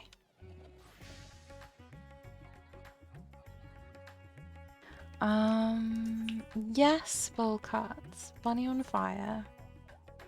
I think it's really cool. It's like, do you want to look like you're straight out of Diablo? If so, get this armor. Oh, we also got the token for the weapon.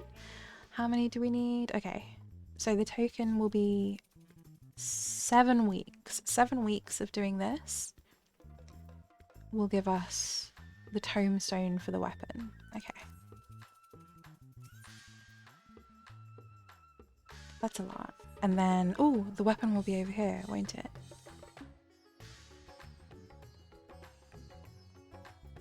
Gear exchange?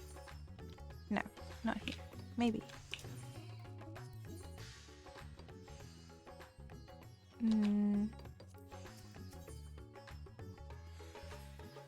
Or totem and sundry?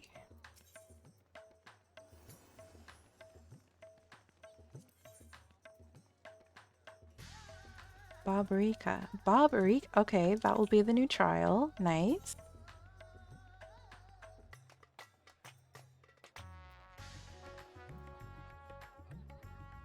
Ooh, trial weapon.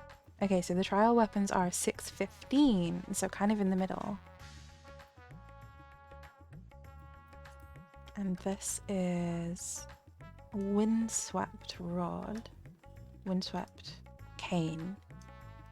Ah, it has a glowy top.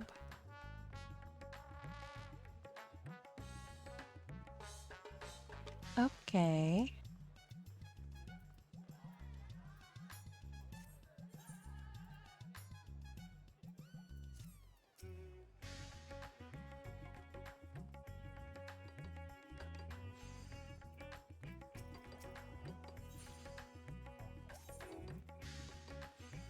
Ah, here's the exchange for the weapons. Okay.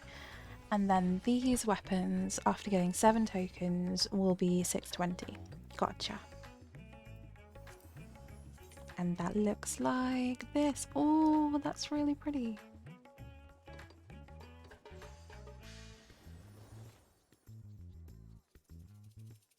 Yeah, I like that.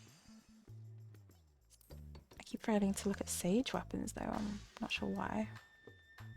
Here are the sage. Oh, look at the moons. Okay, I like that. 7 weeks to wait. And the other weapon.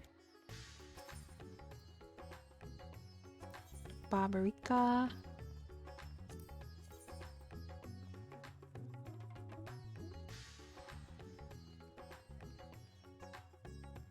Oh gosh. These just look like flying seed pods. Yeah, I'm not sure about these.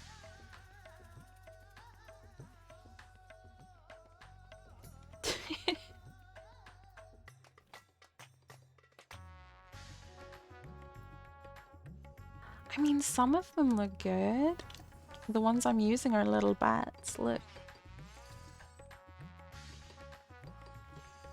They're little bats. I'm Morbin.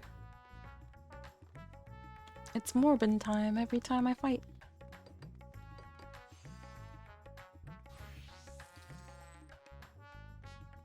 Oh, you got knives? Nice. Glowy knife.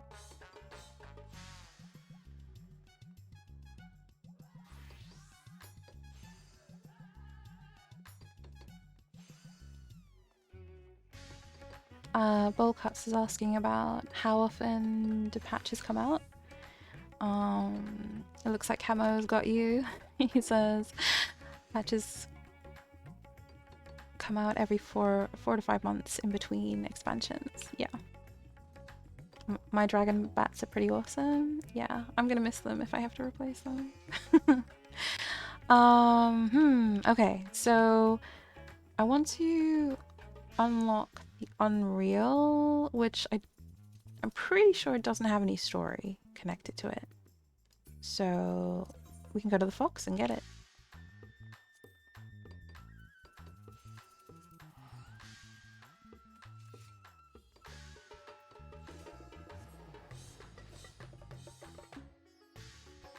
could be wrong. It could be